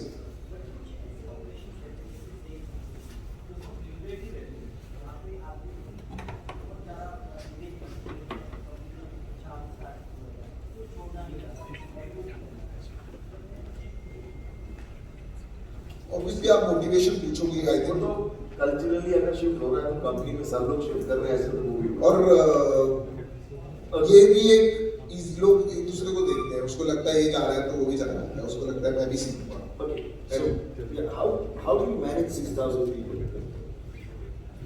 Learning easy नहीं है, और अभी तो 60,000 हो जाएंगे तो How do you manage 6,000, 7,000 people? How do you manage? How do you know कि आपके स्टोर पे काम हो रहा है, ठीक हो रहा है? You have 1,000 stores. Systems. So you have the systems for that, and then and metrics, everything has to be analysed. मतलब मैं नहीं कह रहा कि हम वहाँ हैं खुद भी, हम भी सीखते हैं, बट क्या होता है आधी लड़ाई तो ये होती है कि नंबर क्या है। पहले तो होता है कि क्या मेजर करें, फिर मेजर कर लिया तो सेल वाला एक्स नंबर बताता है, फाइनेंस वाला वाई बताता है, एनालिटिक्स वाला जेड बताता है, तो मीटिंग ही नहीं होती। जस्ट मीटिंग में जाओ वो आपस में लड़ते रहते हैं कि भाई वो कहता है मेरा नंबर है। तो एक सिंगल सोर्स ऑफ ट्रूथ बनाना कि यही डेटा हम देखेंगे, वो सही है गलत है, उसी को देख के काम करेंगे, और फिर रिव्यू करना उसको और कॉन्स्टेंटली मेजर करना is the. so you're saying कि इसको सबको मैनेज करने के लिए, because I remember once you said कि मेरे पास मतलब you said कि जिस चीज का डेटा मांगो मैं दे दूंगा, और हाँ। मतलब what was that like? See measure, जब तक कोई चीज मेजर नहीं होती तो वो इम्प्रूव भी नहीं हो सकती। What get measure gets done. आपको अपना वेट ही नहीं पता तो कम और ज्यादा तो करने का मतलब ही नहीं है, और बहुत से लोग वेट मेजर भी नहीं करते इस चक्कर में कि यार हर चीज मेजर करते हैं। जो हो जाए, आज यूज होगा नहीं होगा तो कभी ना कभी तो यूज होगा, हर चीज मेजर करो। मतलब आई गिव यू एग्जांपल, हमने दुनिया शुरू करी ऑनलाइन से, तो ऑनलाइन में तो हम टूल लगा देते थे कि बताओ कि क्यों नहीं खरीदा, किसने खरीदा, क्यों नहीं खरीदा, और ऑनलाइन में बहुत ट्रैकिंग होती है। जब हमने स्टोर खुला तो हमें समझ नहीं आया काम कैसे करें। अब यहाँ तो लोग आ रहे हैं जा रहे हैं, हमें पता ही नहीं जो आया था वो क्यों आया था आज नहीं। तो हमने शुरू किया एक मेथड कि जब आप स्टोर में आते हो तो हम आपसे आपका फोन नंबर लेते हैं आपको क्यू में डालने के लिए, आई टेस्टिंग। एक्चुअली हमें क्यू में डालने का तो सेकेंडरी बेनिफिट था, जब आप स्टोर से बिना खरीदे चले जाते हो तो हम आपको एक मैसेज भेजते हैं कि आपने क्यों नहीं खरीदा। वो जो डेटा आता है ना वो हमारे लिए यूजफुल है कि आपने क्यों नहीं खरीदा, और फिर उसको तो डेटा तो प्राइमा फेसी इज इम्पोर्टेंट। और इवन आपको अगर एचआर जैसे एम्प्लॉय एनपीएस है, हर बंदा कहता है, एचआर वाले क्या कहते हैं यूजुअली, मैंने अच्छा काम किया, हमारे लोग मुझे अच्छा लगता है, मेरे को ये अवार्ड मिल गया। एम्प्लॉय क्या कहता है, तो मेजर ही नहीं हुआ। कस्टमर हमें तो हमेशा लगता है तो मेजरमेंट इज सैक्रोसैंक्ट और वो बेटर होते जाना चाहिए। जब मेजर ही नहीं होगा तो इम्प्रूव नहीं होगा। आज भले ही वर्स्ट नंबर हो, पर ये पता होना तो सबसे ज्यादा जरूरी है कि ये नंबर खराब है और ये अच्छा है। अगर आपको ये नहीं पता तो आप अच्छे नंबर को अच्छा कैसे रखोगे और खराब नंबर को अच्छा कैसे और रखोगे? जब नंबर खराब आ जाता है तो ठीक कैसे करते हैं? गोल बना के कि इसको धीरे धीरे इम्प्रूव करना है, गोल्स लेके उसके against. But you have a team who's doing the rest of it now. Yes, yes, we have a team which is Because doing you can't- analytics. अब तो you can't know analytics. एक team है जो पूरा data इकट्ठा करके ला रही है, आपको डेटा भेज दिया सारा। अब ये डेटा ठीक आ रहा है, गलत आ रहा है, 1000 स्टोर है।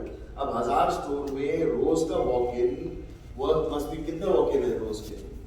मतलब that must be like over 50-60,000. 50,000 walk in है आपके सारे इकोसिस्टम में, और 50,000 लोगों का आप डेटा मेंटेन कर रहे हो रोज, मतलब रोज का।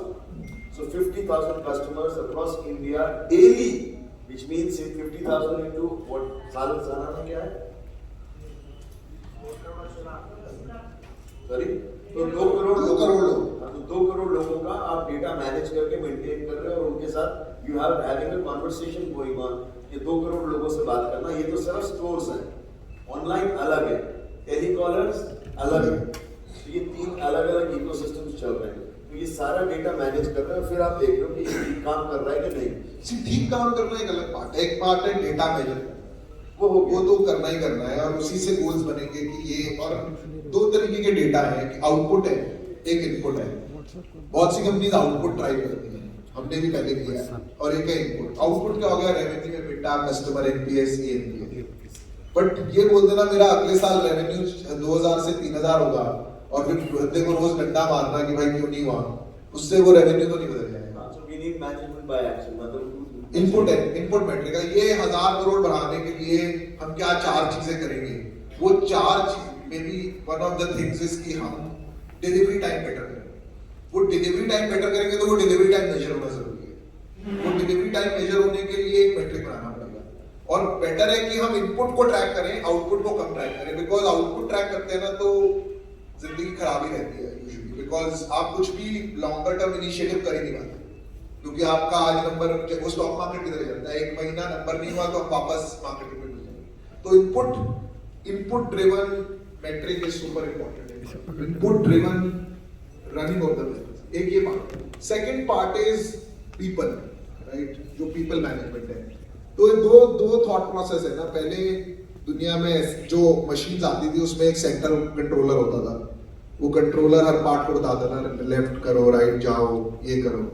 अब जो नई मशीन है, जो घर में वो रोबोट चल रहा है, जो सफाई करता है, वो कैसे काम करता है उसको कोई नहीं बताता, वो ठोकर खाता है तो उसके पॉइंट्स कम हो जाते हैं, वो क्लीन चलता है तो उसके पॉइंट्स बढ़ जाते हैं। तो there is a cost benefit equation. आज जितनी ऑटोमेशन है वो कोई सेंट्रल कंट्रोलर नहीं होता उसमें हर पार्ट के पॉइंट्स हैं। अच्छा, आज नोएडा जाने का एक टोल का रास्ता है और एक कालिंदी कुंज का रास्ता है। टोल के पैसे 50 हो गए, 50 को 70 कर दोगे तो कालिंदी कुंज का ट्रैफिक बढ़ जाएगा, 50 को 20 कर दोगे तो यहाँ का बढ़ जाएगा। तो क्या कर रहे हैं हम? ह्यूमन बीइंग एक एजेंट है, वो हमेशा अपने बेनिफिट के लिए काम करता है, उसका बेनिफिट कभी मनी होता है, कभी रिवॉर्ड होता है। अगर आपने उसकी इक्वेशन ठीक कर दी तो अगर वो अपने लिए काम करे और वो अपने लिए जो काम कर रहा है वो ही कंपनी के लिए काम है तो सब कुछ सेटल होने लगा, राइट। तो ये इक्वेशन है और ये साइंस है। तो ये इक्वेशन बनाने पे काम करना सबसे ज्यादा जरूरी है।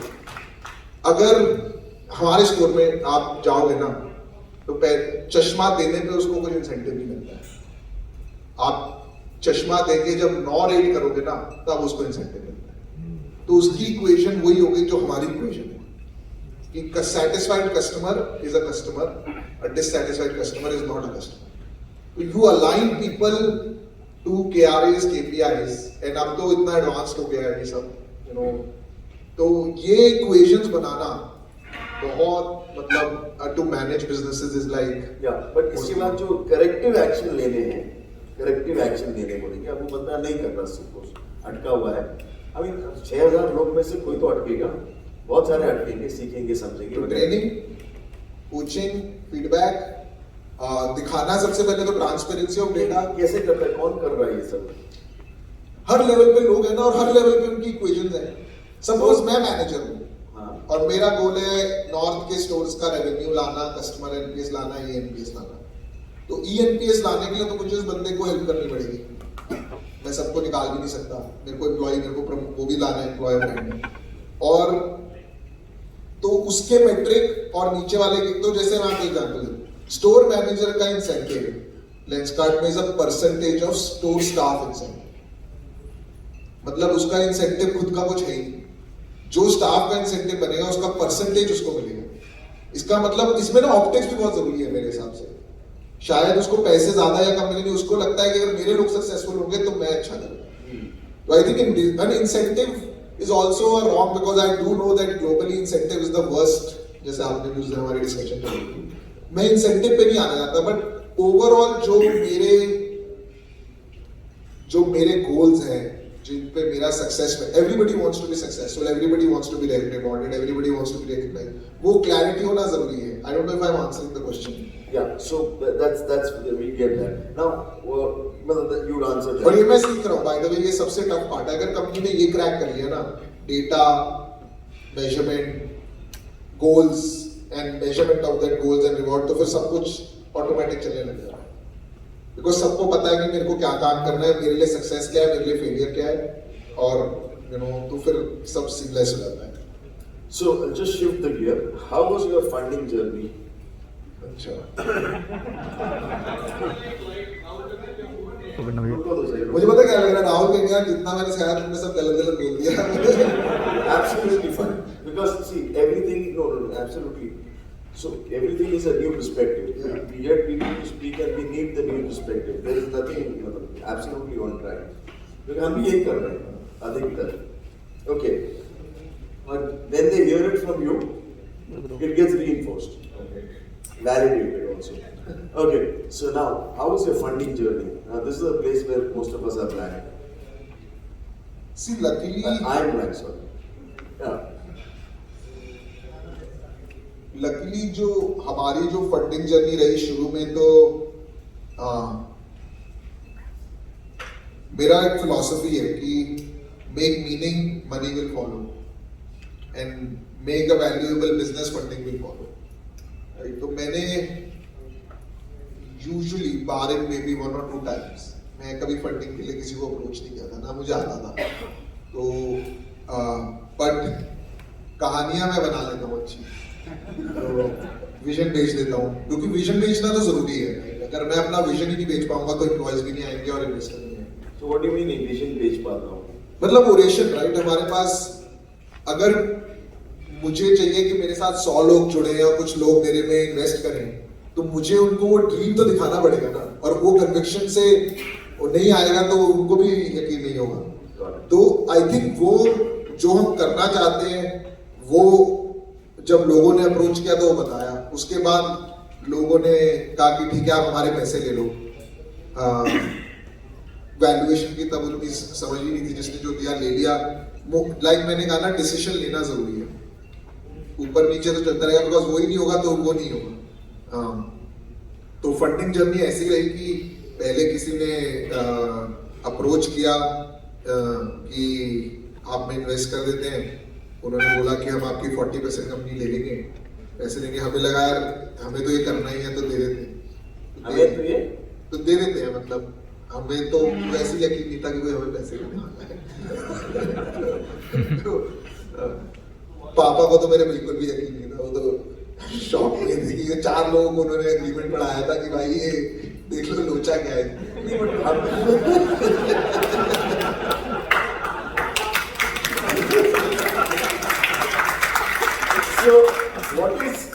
So how did you manage कि मैं अपनी 40% company I'm handing it over to, मतलब वो हमसे नहीं होता, हम लोगों से, मतलब for us most of us, because हम एंड गोल पे बहुत फोकस थे, मतलब कि हमें तो वो चेंज लाना ही लाना है, और वो कैसे भी आए, राइट?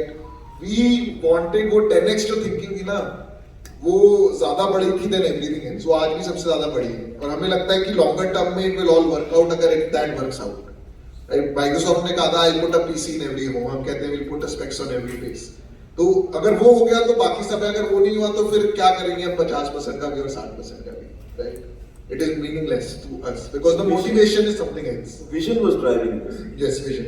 और विजन जब है तो आप बोलते हो ठीक है यार 40% लेने का क्या फर्क पड़ता है, हाँ, right? as long as it helps us get to where we want. वो आपने अपना one thing clear रखा कि ये this is what we want to do. That is the guiding force to do everything, even now, which is why it is important to write कि करना क्या है, ताकि हम look back करके सोचें कि whether we have reached there or not reached there. तो फंडिंग का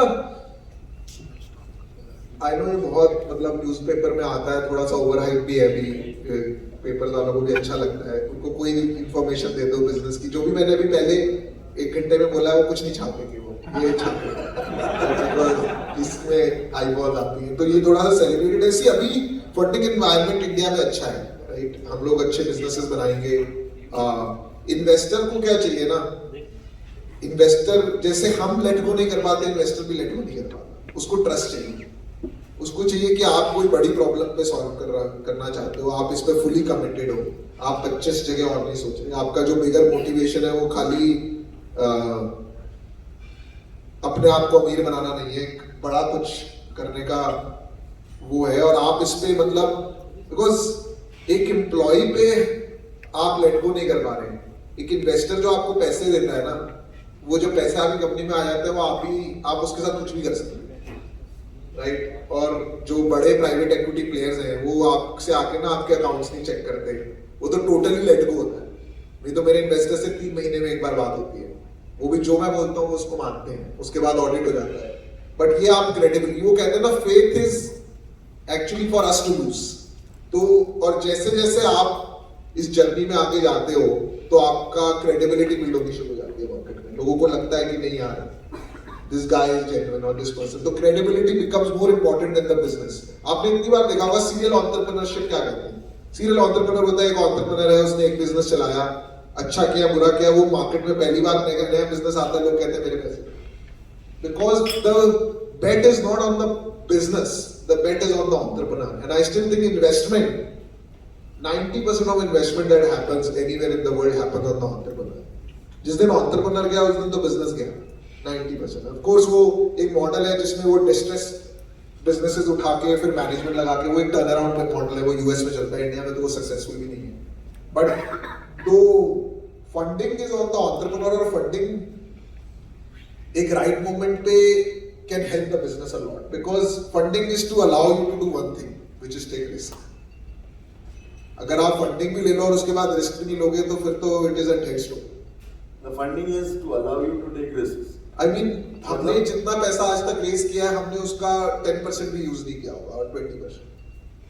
but it just allows us to think bigger, to take decisions, to take and to fail, right. And obviously अगर आप नहीं तो आप डेट भी तो ले सकते हो. इक्विटी कैपिटल का पर्पस क्या है? इक्विटी कैपिटल का पर्पस है it is allowed to take risk. तो बड़ा सोचने के लिए it helps to have that capital in the bank कि आप सोच सकते हो कि ठीक है मुझे एक बड़ा फैक्ट्री डालना नहीं चलेगा. It just improves your ability to it raises the bar of the worst side. What the worst could happen is still not worst. तो आपकी बार बढ़ती जाती है कि ये भी हो जाएगा तो कोई बात नहीं, ये भी नहीं. और यूजुअली ऐसा होता नहीं है बिजनेसेस में. प्रॉब्लम जहाँ आती है ना, जहाँ हम फंडिंग के पैसे को यूज करने लग जाते हैं अपनी जिंदगी, और आपके आसपास वालों को भी लगता है कि यार तेरे कमिलियाज में इतने पैसे हैं, मतलब कमिलियाज में घर ले ले, गाड़ी ले ले. Treat your investor money more carefully than your own money, because it is money that has to be returned back, even if it is equity money. If you can build that, then investors तो उनको तो पैसा लगा रहे हैं, उनके तो you know. हमें ऐसे लगता है ना, लड़का लड़की को हमेशा लगता है कि लड़के को लगता है कि मुझे ही, उल्टा भी ऐसे ही होता है. Similarly, आपको जितना इन्वेस्टर चाहिए, इन्वेस्टर भी are hungry for good entrepreneurs. They are hungry, मतलब they are as hungry as you are. But if you chase them, then you chase the business, you chase the business, you chase the customer, you create something which is 10x. Investors will line up. तो ऐसे ही चला है अभी तक. So you focus on the value that you're creating, investment, all of this, all funding stuff. You're saying in your case all lined up, and you're saying that you. But it is important for you to communicate clearly every time you are sitting in investor meeting कि आप करना क्या चाहते हो, and that you cannot fake. मतलब वो तो अंदर से ही आएगा. हाँ, वो अंदर से ही आएगा, वो पीपीटी से नहीं होगा. वो पीपीटी के लिए तो बैंकर वो कर देगा काम. मैंने आज तक कोई इन्वेस्टर मीटिंग पीपीटी के साथ नहीं अटेंड किया है, फेस टू फेस ना मैंने कभी प्रिपेयर किया. बिकॉज आप बोलोगे कुछ, वो इन्वेस्ट किसी और पे करेगा, बाद में आके लड़ाई लगेगी तो कंपनी वैसे ही खत्म हो जाएगी. आप बिना प्रिपरेशन, बिना पीपीटी के जैसे अभी आया, बिना पीपीटी, हाँ, कोई जरूरत नहीं है. बिकॉज जो कन्विक्शन आप दे पाओगे वो कन्विक्शन पे लोग पैसा लगाते हैं.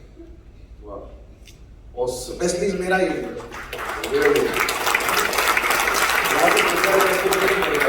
मतलब नॉर्मली पीपल प्रिपेयर करते करते मर जाते हैं.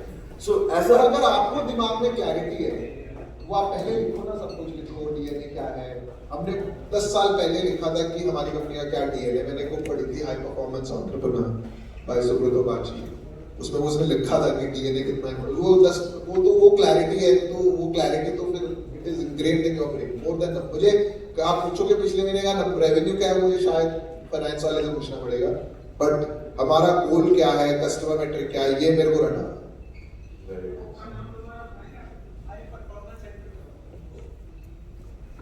So ये सब, so funding का ये सब किया, then you also came on Shark Tank, you know, made you. So there were people asking me, you know, मेरे बेटे ने बोला कि like Piyush Bansal is coming, मेरे को भी जाना. How do investors look at you know, investments, or when you were sitting in those seats, or how was that journey?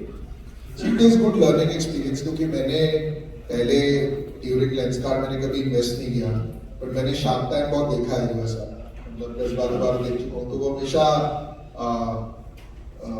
एक एक्साइटमेंट थी वो देखने की. बिकॉज जब भी कोई इन्वेस्टर इन्वेस्ट आता था तो कि कौन उसे फंड करेगा या नहीं करेगा, वो एक अलग ही, जैसे लोग क्रिकेट में बैटिंग कर रहे थे तो हमारी भी दिमाग में इंटरनेट चल रहा होता था कि इसको पैसे मिलेंगे नहीं मिलेंगे. या तो जब अपॉर्चुनिटी आई तो चले गए.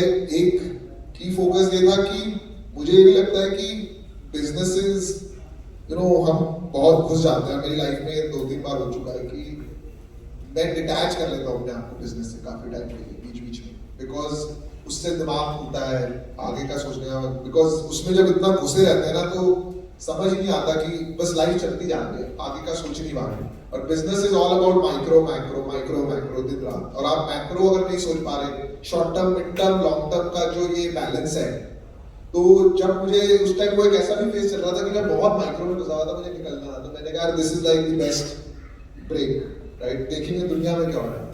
एंड तो एक्सपीरियंस यही रहा कि पहले तो So what do you mean detached from the business? Just one second. Detaches की टोटल मतलब क्या है ना कि एक होता है ओवर एफिशिएंसी। ये कप को मैंने ऐसे रखा ऐसे रखा ऐसे रखा ऐसे रखा, मैं इसको जाना, या डिटैच होता है एक मैक्रो लेवल से, आउटसाइड इन व्यू देना बिजनेस का कि मेरे कस्टमर्स क्या कह रहे हैं, मार्केट कहाँ जा रही है, फ्यूचर क्या है। अब टू बी ऑनेस्ट, आज जो हमारा बिजनेस है वो 2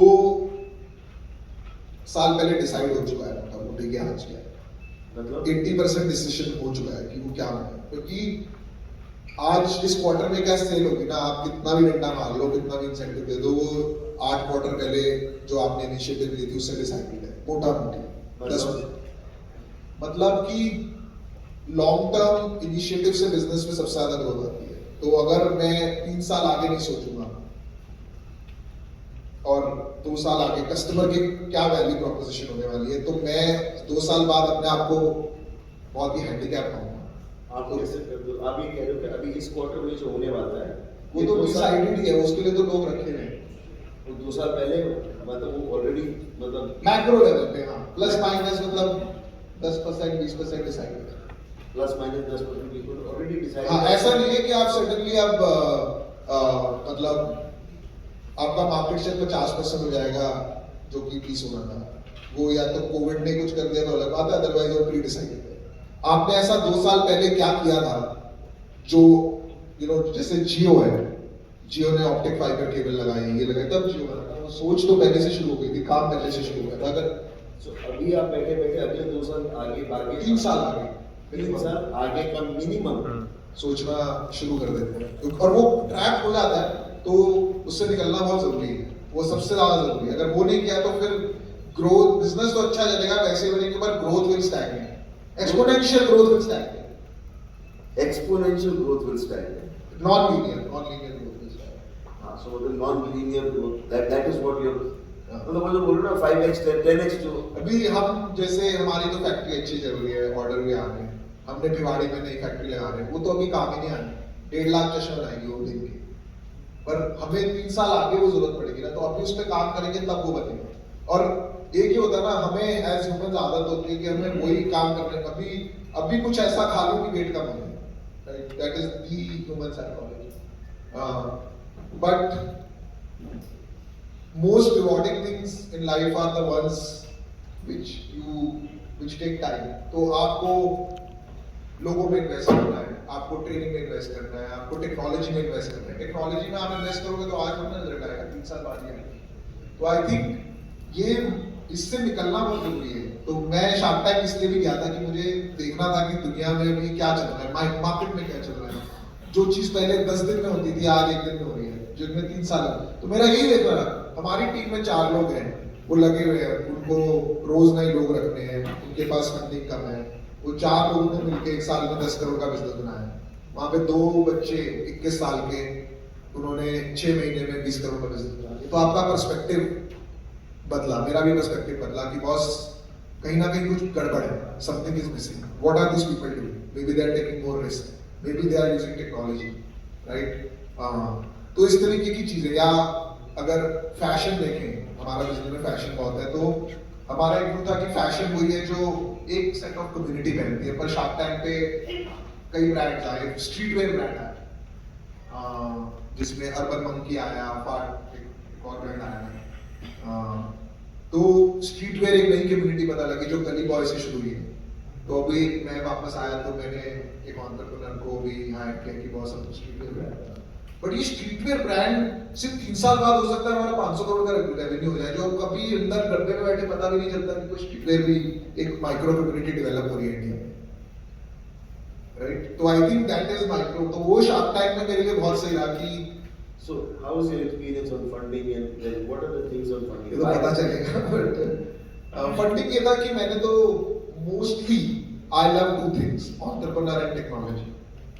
मेरा फंडामेंटल ये है कि बिना टेक्नोलॉजी के नॉन लीनियर होना तो बहुत ही टफ है। चाहे आप तेल बेच लो, चाहे आप प्रॉपर्टी का काम कर लो, without technology is very tough to disproportionately grow.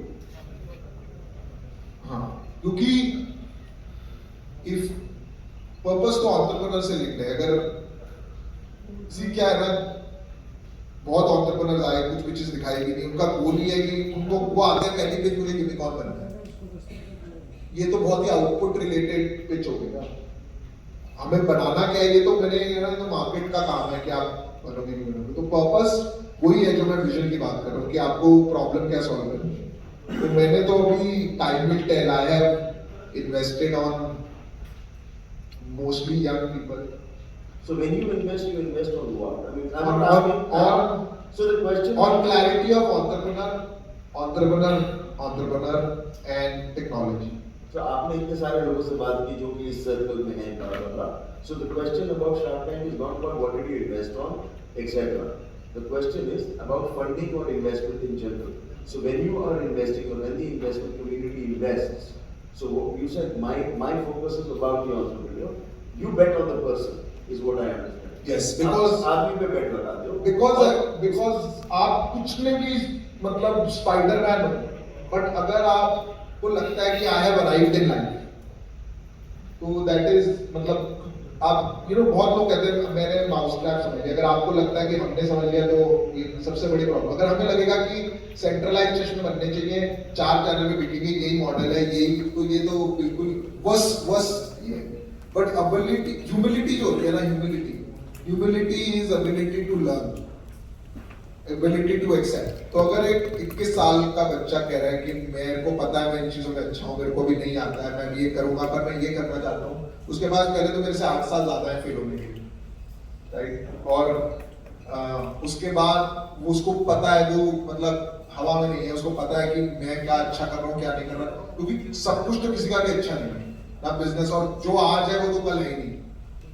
तो ability to be present and real and constantly, मैं आपको बता सकता हूँ कि हम जो भी आज कर रहे हैं ना, वैसा कुछ भी नहीं करते थे, हमारी स्टोर भी ऐसे नहीं।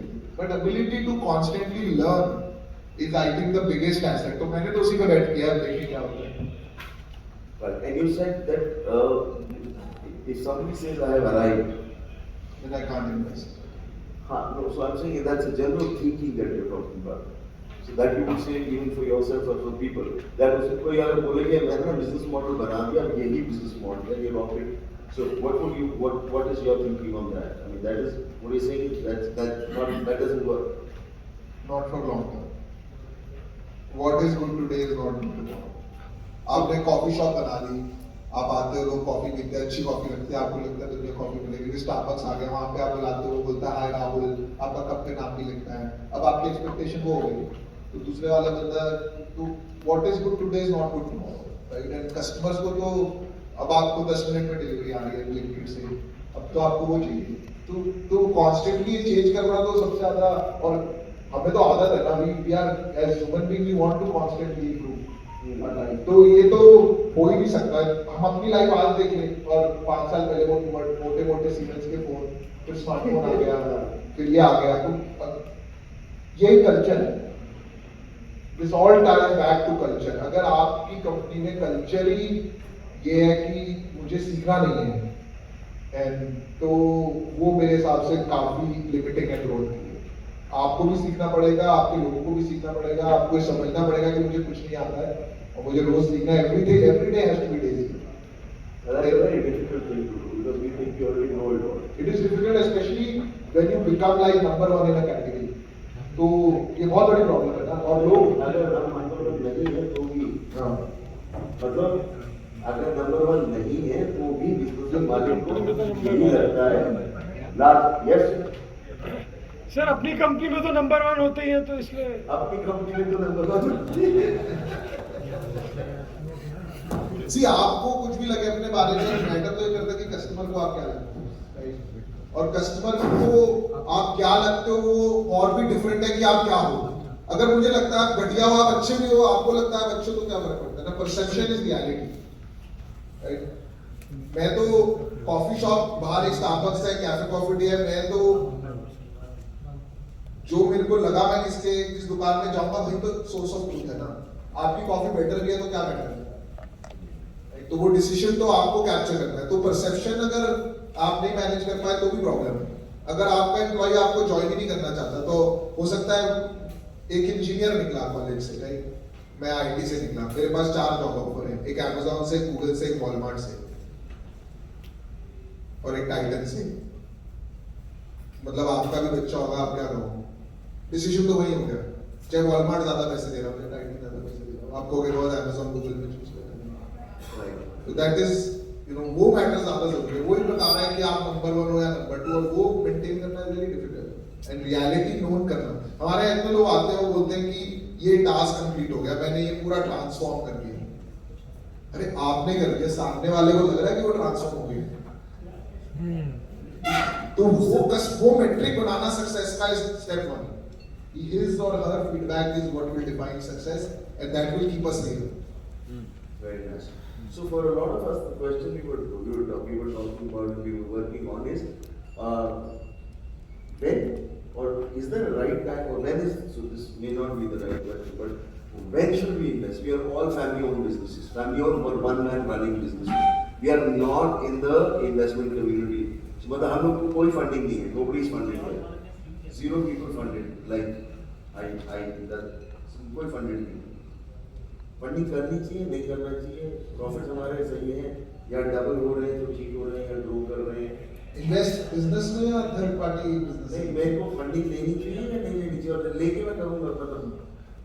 आई थिंक अगर हमको लगता है कि हमारा विजन जो है उसको पहुंचने के लिए money can help and it can allow us to hire better. Or what would make money help our vision? It could be investing in strategy, manufacturing, world-class manufacturing. It could be hiring better talent, because talent, मतलब आज के में तो number 1 सबसे difficult भी talent है, सबसे कम भी talent है. Or it could increase my risk appetite to try new things, do certain improvements to my quality, etc. तो मुझे फंडिंग लेनी चाहिए, तो मेरे पास वापस होना चाहिए to use that capital. मतलब एक कारण होना चाहिए। नहीं तो आपने कैपिटल उठा लिया, इन्वेस्टर को उस पे 15-20% रिटर्न चाहिए मिनिमम, आप दे नहीं पाओगे तो आप और प्रॉब्लम में फंस जाओगे, उल्टा हो जाएगा। अच्छा खासा बिजनेस था, और not every business needs funding, every vision also doesn't.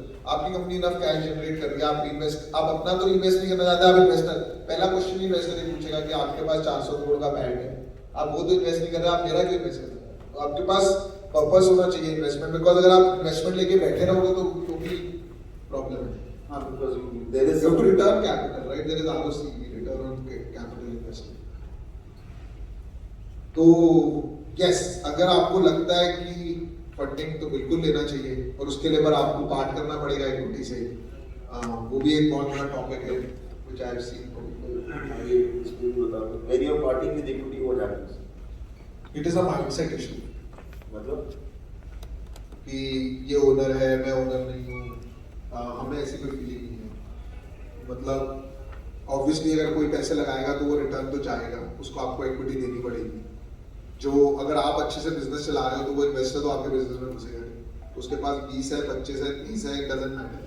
And वो ये आपको घर बेचना है, आपको उस घर के 40 करोड़ चाहिए, आप 3 साल से बेचना ही चाहते हो, और मार्केट उसके 35 करोड़ ही लगा रही है, तो आप बेच ही नहीं रहे चक्कर में। तो फिर it's all linked to the vision. अगर मार्केट आपको एक रेट पे पैसे देती है, अगर उससे आपका विजन फुलफिल होता है तो 5-10%, 20% ऊपर नीचे से doesn't matter. okay. And what about what about giving to your staff? So most important, मतलब सी आप पहले कुछ You can call me Piyush, I'm not Sir. मुझे ऑफिस में कोई नहीं बुलाता. Sorry, so sorry for butting in, but I have this slight insecurity because we've been talking about funding in the family, and we have some very good proposals. But as parents, we are very insecure about the controlling stake, sir. Could you give us some light on people who invest in your company, and if they also ask for a controlling stake, where does it lead? I mean, what is it that you think about? See, this situation dependent, controlling stake, वो investor क्यों लेना चाहता है, या तो आप पैसे ज्यादा मांग रहे हो उसके लिए उसे कंट्रोलिंग लेना है, या उनका क्लियर व्यू है कि हमें कंट्रोलिंग ही लेना है. तो there are two reason, right. आपको 100 करोड़ रुपए चाहिए, 100 करोड़ के लिए 70% इक्विटी बनती है, तो वो ऑटोमेटिक कंट्रोलिंग हो गया. और एक है कि इन्वेस्टर कह रहा है कि बॉस मैं कंट्रोलिंग के नीचे आऊंगा नहीं. तो जब इन्वेस्टर, या तो अगर आपको कंट्रोलिंग नहीं देना तो आप अमाउंट कम कर दो तो कंट्रोलिंग खत्म हो जाएगी. अगर आपको कंट्रोलिंग इन्वेस्टर को इसलिए चाहिए, तो इन्वेस्टर समवेयर इज फियरफुल कि will you be able to change and institutionalise, hire people, put systems in this business, and if not then I want to have a right to be able to do so. You have to look at what is the worst that could happen, right? So, What is freedom? पकड़ना एक minute भैया. अरे हिला के दिया भाई तूने. अरे ये इसको माइक देना था. See, eventually मैं तो कहता हूँ पहले आप शेयर होल्डर हो फिर एम्प्लॉय हो, right. You have to detach the two. आप ये बिजनेस इसलिए कर रहे हो कि आप बिजी रहो, आप ये बिजनेस इसलिए कर रहे हो कि इसका एक विजन है. अगर आपका और इन्वेस्टर का विजन सेम है, which is to grow this business into XYZ, तो आप इसे चलाओ या ना चलाओ, as long as the business वहां पहुंच रहा है तो आपका तो फायदा है, right? तो and coming back to that, sweat equity for team. ESOP, employee stock option plan.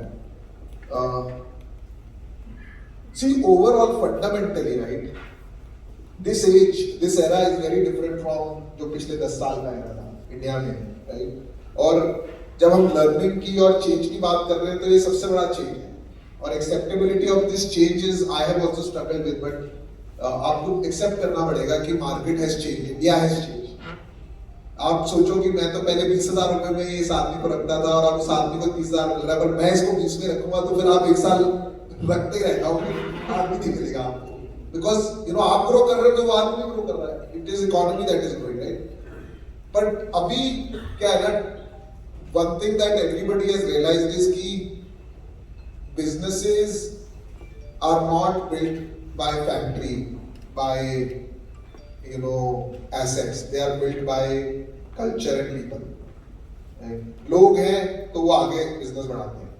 And this is the most intangible. And इसलिए आजकल human resource नहीं कहते, human capital आने लग गया है. Because by human capitalism कुछ लोग इसको अपने कल्चर को अपनी बैलेंस शीट में दिखाने भी लग गए हैं, राइट, ग्लोबली. तो अब जब लोगों की बात आती है तो इनको अच्छे लोगों को लाना जो आपके लिए राइट फिट है और उनको मोटिवेटेड रखना और उनको उनसे एक्सपोनेंशियल रिजल्ट्स लाना, उसको आपको मोटिवेट करना जरूरी है, राइट. आप चाहते हो एंटरप्रेन्योर्स आए बिजनेस में, बट उसको फिर एंटरप्रेन्योरियल वाली फीलिंग लाने के लिए स्टॉक ऑप्शन का गुड वे, बिकॉज उसको लगता है मैं भी शेयर होल्डर हूँ. प्रॉब्लम क्या आती है कि आपके तो 100 के 500 करोड़ बन रहे हैं, पर आपको लगता है कि यार ये बंदा तो 2 लाख की सैलरी, इसकी तो 25 लाख की सैलरी थी, इसके कैसे 10 करोड़ बन गए. तो आपको ना वो चुभता है, आपको ये चुभना बंद करना पड़ेगा. कैसे आपने तो बोल दिया, बोलने से थोड़ी चुगला बंद हो जाएगा. आपको ये रियलाइज करना पड़ेगा कि उसी से आपकी ग्रोथ हो रही है, राइट. तो और ये आपको एक्सपीरियंसेस होंगे, मतलब आप इस जर्नी में चलोगे ना तो कुछ अच्छे एक्सपीरियंसेस होंगे, कुछ बुरे एक्सपीरियंसेस होंगे, पर आपको कहीं ना कहीं रियलाइज होने लग जाएगा कि यार ये तो मैंने सोचा ही नहीं था, इस बंदे ने आके बना दिया. अब इस बंदे ने आके बना दिया तो आप उसको रिवॉर्ड करो ना, स्टॉक ऑप्शन, उसको आगे मोटिवेटेड तो रखो आपकी वो और करे. और आप सोच रहे हो कि ये तो मांग ही नहीं रहा है, इसको क्यों देनी है, तो गधा है, काम करता आ रहा है, तो इवेंचुअली तो गधा घोड़ा बनेगा. आज तो हमारा ये है कि प्रॉफिट बताऊं कि ना बताऊं. When is the right time to give ESOPs? When is the right time? Today. Because आपको पता नहीं रियलाइज हो रहा नहीं हो रहा, बट ये जो एरा है ना अब इंडिया में टैलेंट, मतलब मैंने ना एक बहुत वर्कशॉप्स किए अपनी कंपनी में, मैंने लीडर्स को बुलाया कि आपका टारगेट क्यों नहीं हुआ, आपका ये गोल क्यों नहीं हुआ, और 10 में से 9 लोगों का जो रीजन होता है ना वो पीपल होता है। इनवेरिएबली पीपल मैनेजमेंट लोग नहीं है, लोग छोड़ के चले गए, अच्छे लोग नहीं आ रहे, मैं हायरिंग ही कर रहा हूँ, मुझे बंदा नहीं मिल रहा, पर उसका भी सिस्टम है ना, employ NPS, employ referral, employ reward, employ motivation, तो उसमें stock option is an important, if you can't share you can't, And especially when you are growing at 10x. हाँ Now, then if you are growing at a very hyper growth speed, then there are things that you need to put into. मेरी एक learning रही है, पता है, there are some people जिनको मुझे stock option देने चाहिए थे, पर मैं लेट हो गया था। मुझे कई लोगों ने जाके बाहर अपने ऐसे बिजनेसेस बना लिए कि मुझे लगता है शिट तब दे देते तो ये यहाँ पे बढ़ा था। तो आई थिंक इसमें आप ज्यादा कंजूसी करके बहुत ज्यादा मिलेगा नहीं, आप अपना देखो उसका क्या बन रहा है, आपको क्या मतलब देखना है, मतलब the right price for the property is what is right for you, it is not what the seller makes. हमें 1000 स्टोर खोलने हैं, इसमें सबसे बड़ा माइंडसेट चेंज ये था कि हम ये देखते रहते थे कि वो बंदा कितना रेंट कमा, बट हम ये नहीं देख रहे कि हम इससे कितना कमाएं।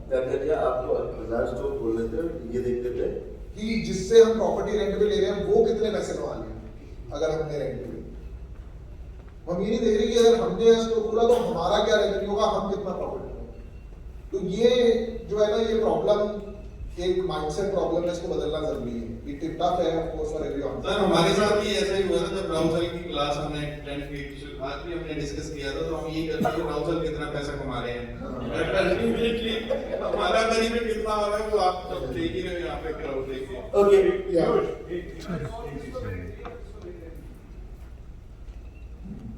दो चीजें इसमें कभी तो जॉइनिंग पे देने पड़ते हैं क्योंकि लोगों को राइट, मेरा क्या है ना, मैं डिफरेंटली ऑपरेट करता हूँ। मैं अगर मुझे कोई पसंद आ जाए, मतलब है ना कि मीटिंग पीपल तो जो मेरे को चाहिए, तो मैं उस बंदे को लाने के लिए अगर मुझे फ्लाई भी करना पड़ेगा ना 4 बार, तो मैं फ्लाई करूँगा।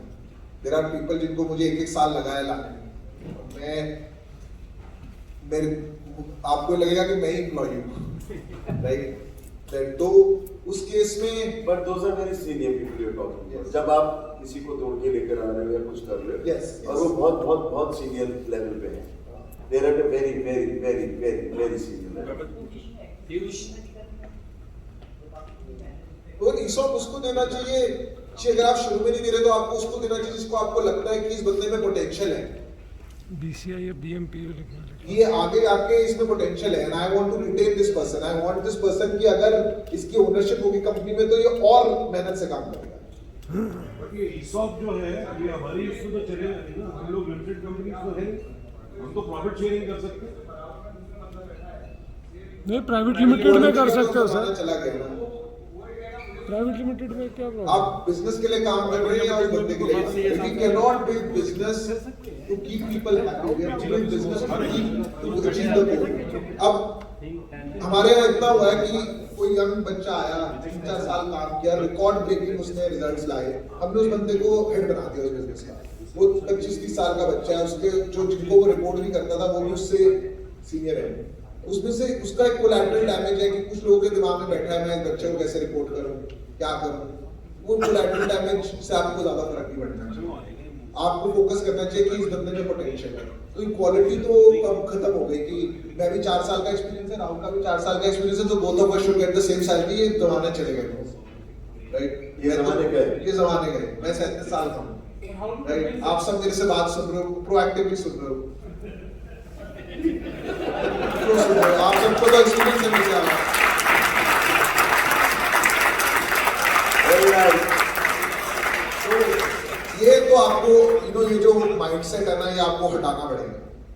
Performance has to be rewarded and potential has to be rewarded.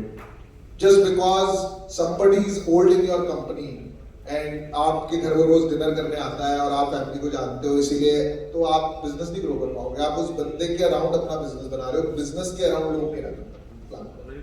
Piyush Piyush, one question. Did you take?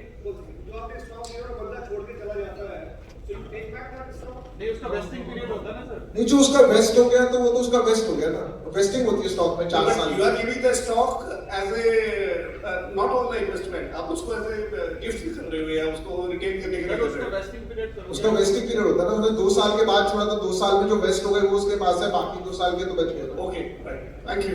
Piyush, did you take any business coaching in your business journey of business? रोज आप आना Rahul sir के पास। एक तो मैं मैंने कहा कि I meet people like Rahul and other business leaders. और मेरी एक आदत है कि मैं जब जॉब भी करता था मेरा एक ही फीडबैक मुझे मिलता था that I can learn and I can grasp things and then I can. तो जितने लोगों से मिलता हूँ आज भी यहाँ से कुछ सीख के जाऊँगा, राइट। शार्क टैंक से भी कुछ सीख के गया हूँ। और दूसरा बुक्स, राइट। तो बुक्स पढ़ी है मैंने, अभी भी पढ़ता हूँ, इंटरनेट पे आर्टिकल बहुत पढ़ता हूँ। बड़ा सोचता हूँ तो आर्टिकल्स भी उन्हीं लोगों पे पढ़ता हूँ जिन्होंने कुछ, मतलब मैंने गूगल की भी बुक कर लिया, माइक्रोसॉफ्ट की पढ़ लिया, फेसबुक की भी पढ़ लिया, सब पढ़ लिया और बार बार भी पढ़ लेता हूँ। तो आई थिंक, और बाकी तो फेल एंड लर्न। और आई तो बिजनेस कोचिंग एक सर आपने बीच में बोला था रोज पैसे ले रहा हूँ ना, रोज रिस्क ले रहा हूँ, लोगों को रख रहा हूँ, उनसे सीख रहा हूँ, तो पैसे तो दे ही रहा हूँ। धीरज, आप पूछ रहे थे वो कह रहे थे कि हमारे यहाँ तो हमारा हम ESOPs कैसे लेंगे, नॉट एग्जांपल भी आप थोड़ा सा इधर हो जाइए। तो प्राइवेट लिमिटेड में तो ESOP दे सकते हैं। हाँ, उसमें रहता क्या है कि वो कंट्रोल साथ ही वो रहते हैं, उसी के अंदर रहना है आपको। तो जिसको आप दोगे वो वापस उसके पास ऑप्शन तो वही है कि आप ही को बेचेगा, क्योंकि आप लिस्ट नहीं होंगे या कोई बायर नहीं है। हाँ। सो लास्ट ईयर मैंने दिवाली पे बोनस के अलावा कुछ लोगों के साथ प्रॉफिट शेयरिंग की थी, Which is also okay. But profit sharing में इंडियन बिजनेसेस में क्या होता है ना, आप कुछ भी प्रॉफिट बना सकते हो। तो I would say revenue sharing कर लो, बिकॉज प्रॉफिट शेयरिंग में सी अगर एम्प्लॉय को क्लैरिटी नहीं है, आप तो अपनी तरफ से अच्छा कर रहे हो, तो वो उससे मोटिवेट कैसे होगा? वो हमारे यहाँ ट्रांसपेरेंसी है, उनको सब पता है क्या प्रॉफिट है, क्या चल रहा है, कोई लालची खर्चे नहीं डाल रहे, वो सब क्लियर। हाँ, तो फिर ठीक है, profit sharing is also equally good. मतलब either one of them, that's fine. The idea is to make partners along the way, not everybody, but make a few people partners in the business, but genuinely and authentically. And you know there is no hard and fast rule for that. I was trying to do it for the first time. So let's start with this. Yes, there is no hard and fast rule. It is entrepreneurs. I still think before you get to system, it is entrepreneurs' discretion. फिर उसको आगे और उसको Yes. कर सकते हैं। But you can use. There are companies which help you make an ESOP policy. हाँ जी, आप इनका बिजनेस बढ़ेगा। सर आपने बीच में एक पॉइंट बोला अबाउट द फोन पे आपने 100 करोड़ का बिजनेस बनाया। So I was reading a book Zappos की डिलीवरिंग हैप्पीनेस, वो सारा फोन पे ही चलते हैं। सो पहले हमारा सारा बिजनेस फोन पे ही था, फिर हमने चैट्स लगाई, ऑटोमेट किया, वो सब आपने भी किया। Now you are thinking about phone. I think call centre एक बहुत बड़ा मीडियम है। So what is your view? Are you looking to scale that, या आपको लगता है वो एक कॉस्ट है? So that phone, I think ये हमारे यहाँ भी जो फोन का एक्सपीरियंस है, इनकमिंग कॉल का एक्सपीरियंस, मेरे बिजनेस में तो बहुत अच्छा नहीं है। आई डोंट नो आप कैसा होगा, but how are you looking that sir, phone का business? So this is the last question. नहीं सर, एक दो और। सर एक दो और है। Your choice. Phone. Just the last. How important is phone? देखो मेरा फोन सी इंडिया में ना या ग्लोबली 3 तरीके के लोग हैं। एक है जो ऑनलाइन शॉपर्स हैं, वो पहले 100 मिलियन होते थे, पोस्ट कोविड 200 मिलियन हो गए इन अ पॉपुलेशन ऑफ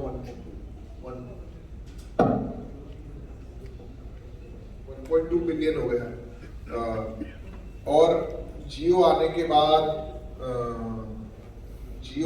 बाद अब जिन लोगों के पास स्मार्टफोन है वो 800 मिलियन टच कर रहा है, और फिर कुछ लोग हैं जिनके पास स्मार्टफोन है, वो नंबर ऑलमोस्ट डिमिनिश हो रहा है। रियलिटी है कि अगर एक बकेट में ABC कहूँ, A is online shopper, B smartphone user but not online shopper, and C is not even online. तो जितने लोग, जैसे लोग A में बढ़ रहे हैं ना, उससे कई ज्यादा लोग B में बढ़ रहे हैं और हैं। तो ये लोग क्या ब्राउज कर रहे हैं, यूट्यूब देख रहे हैं, सब कर रहे हैं, बट ये ऑनलाइन शॉपिंग नहीं कर रहे।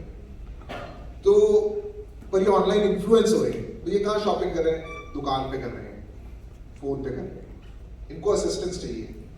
तो फोन का मॉडल तो मेरे हिसाब से आगे चल चल के बढ़ेगा, बिकॉज फोन पे आप क्या दे रहे हो? आप उसके कोई डाउट सॉल्व कर रहे हो, बाकी तो सब कर रहा है ऑनलाइन, असिस्टेंट कॉमर्स से कर रहे हो। बट वो मॉडल जिसमें आप आउटबाउंड कॉलिंग वो बिल्कुल ही स्पैम बेस्ड लगे हुए हो, वो मेरे हिसाब से डिमिनिश हो जाएगा, because customers are very irritated. But आप आए, आपने इंटरेस्ट आए किया और मैंने फोन पे हेल्प कर दिया। दिस बिजनेस पॉलिसी बाजार इस पे बना है पूरा बिजनेस, इंश्योरेंस बिजनेस। तो मेरा तो फंडामेंटल व्यू है कि this model will grow more and more in India.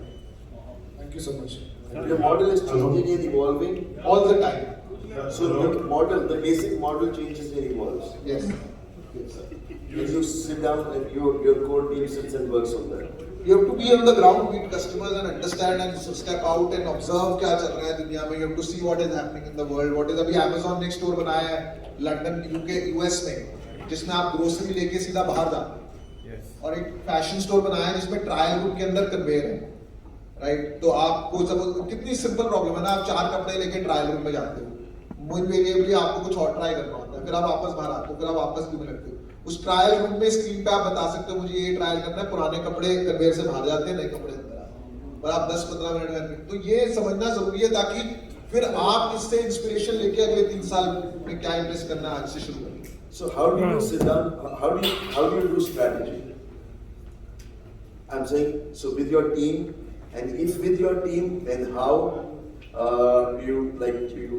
So I'm saying, what kind of meetings do you call and how do you create that? Actually, strategy meeting should not be done in office. Okay, so how do you do? Longer term, मतलब बार-बार भी करने की जरूरत, because वो environment होता है, you keep getting pulled, your phone is the biggest disaster. वो आपको distract रखता है, आप सोच ही नहीं पाते हो, and कुछ outsider views भी होने चाहिए customers के या third party के कि उनको क्या लगता है. How do you guys do it? Strategy. Whenever you do it, once in 3 months, 2 months, once in a year. Media is being outside. जैसे ये रूम है, वहाँ पे बैठेंगे पूरे दिन, अच्छा खाना खाएंगे, एक दिन तो लग जाता है just to warm up. And then ask people, उनको क्या लगता है, कुछ कस्टमर से पूछो, because इंटरनल लोगों के पास बहुत आइडिया, लोगों को बोलने में ही 2 दिन, 1 दिन शुरू, तो शेयर करने में ही लग जाता है. You are talking about strategy meeting with your team. Yeah. With your team. Yeah. And then you have to do consumer surveys, you have to go meet consumers. ये वो सब कर रहे हैं. Let's say डेटा सारा इकट्ठा हो गया. मैं कह रहा हूँ now, when you do a strategy meeting with your team, so how does that meeting go? I mean, you do it in a hall. Yes. And with how many people? 20 or 2. So you and 20 people sit down together. How many days or 1 day होगी? 2 days. 2 days. So you do it like 2 days. Yes. But एक बार वो overall समझ में आ गया, उसके बाद तो फिर हर वीकली हम लोग मिलते हैं ना, हर हफ्ते। वो मेनली ऑप्टिमाइजेशन होता है, बट स्ट्रैटेजी एक बार बन जाती है, ओवरऑल हमें किन एरियाज में फोकस करना है। और आपने 3 साल का प्लान बना लिया, पर वो हर प्लान तो हर क्वार्टर ऑप्टिमाइज होना चाहिए, तो स्टैटिक तो नहीं है वो 3 साल का प्लान। तो आप वो हर क्वार्टर ऑलमोस्ट 3 साल का रीराइट कर रहे हो, मतलब अमेंड कर रहे हो। हर क्वार्टर 3 साल का प्लान हर क्वार्टर बदलता है। Yes, optimize होता है, based on learning and experiences. Yes. And they also have an equal role to play in the creation of strategy. Yes, they have to buy in, otherwise तो चलेगा ही नहीं. If people don't buy, it can't be one way, it has to be the other way. So they have to get 90% times तो मुझे पता होता है, but फिर भी मैं चाहता हूँ कि लोग बोले, और मैं वेट कर रहा होता हूँ, जैसे आप वेट कर रहे होते हो लोगों की सुनने के लिए. Very nice. Very nice. You sir. Okay, guys, we'll have to close this because otherwise this will keep going One on question. and on. Already it's 2:55. One question. One question तो खत्म नहीं होगा ना, सबके one questions है. You sir, one critical habit which have made you so successful. One critical, the most critical habit. एक second, वो उनकी एक मीटिंग है 3 बजे. Last 5. Last question. So one critical Last habit question. which has made you so successful. One critical. यार पहली बात तो I don't think I am yet that successful. It is. So wherever you have reached, like you know. And आपने तो देखा ही है businesses, you know, all glory is fleeting.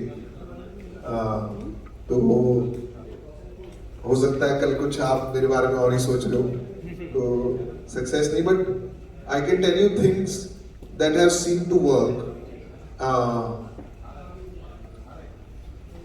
I think habit of constantly taking criticism positive and objectively and driving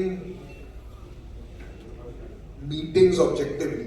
मतलब होता क्या है ना, हम लोग ह्यूमन बीइंग्स में एक प्रॉब्लम होती है कि अगर आप मेरी कंपनी में सेल चलाते हो, अगर किसी बंदे या टेक्नोलॉजी चलाते हो, किसी बंदे ने थोड़ी सी बुराई कर दी टेक्नोलॉजी की, तो आप खाली डिफेंस में लग जाते हो, आप बिजनेस के बारे में नहीं बात करते, आप उस बंदे के बारे में घुस जाते हो, तो आप ऑनेस्टी पे कभी पहुंच ही नहीं पाते।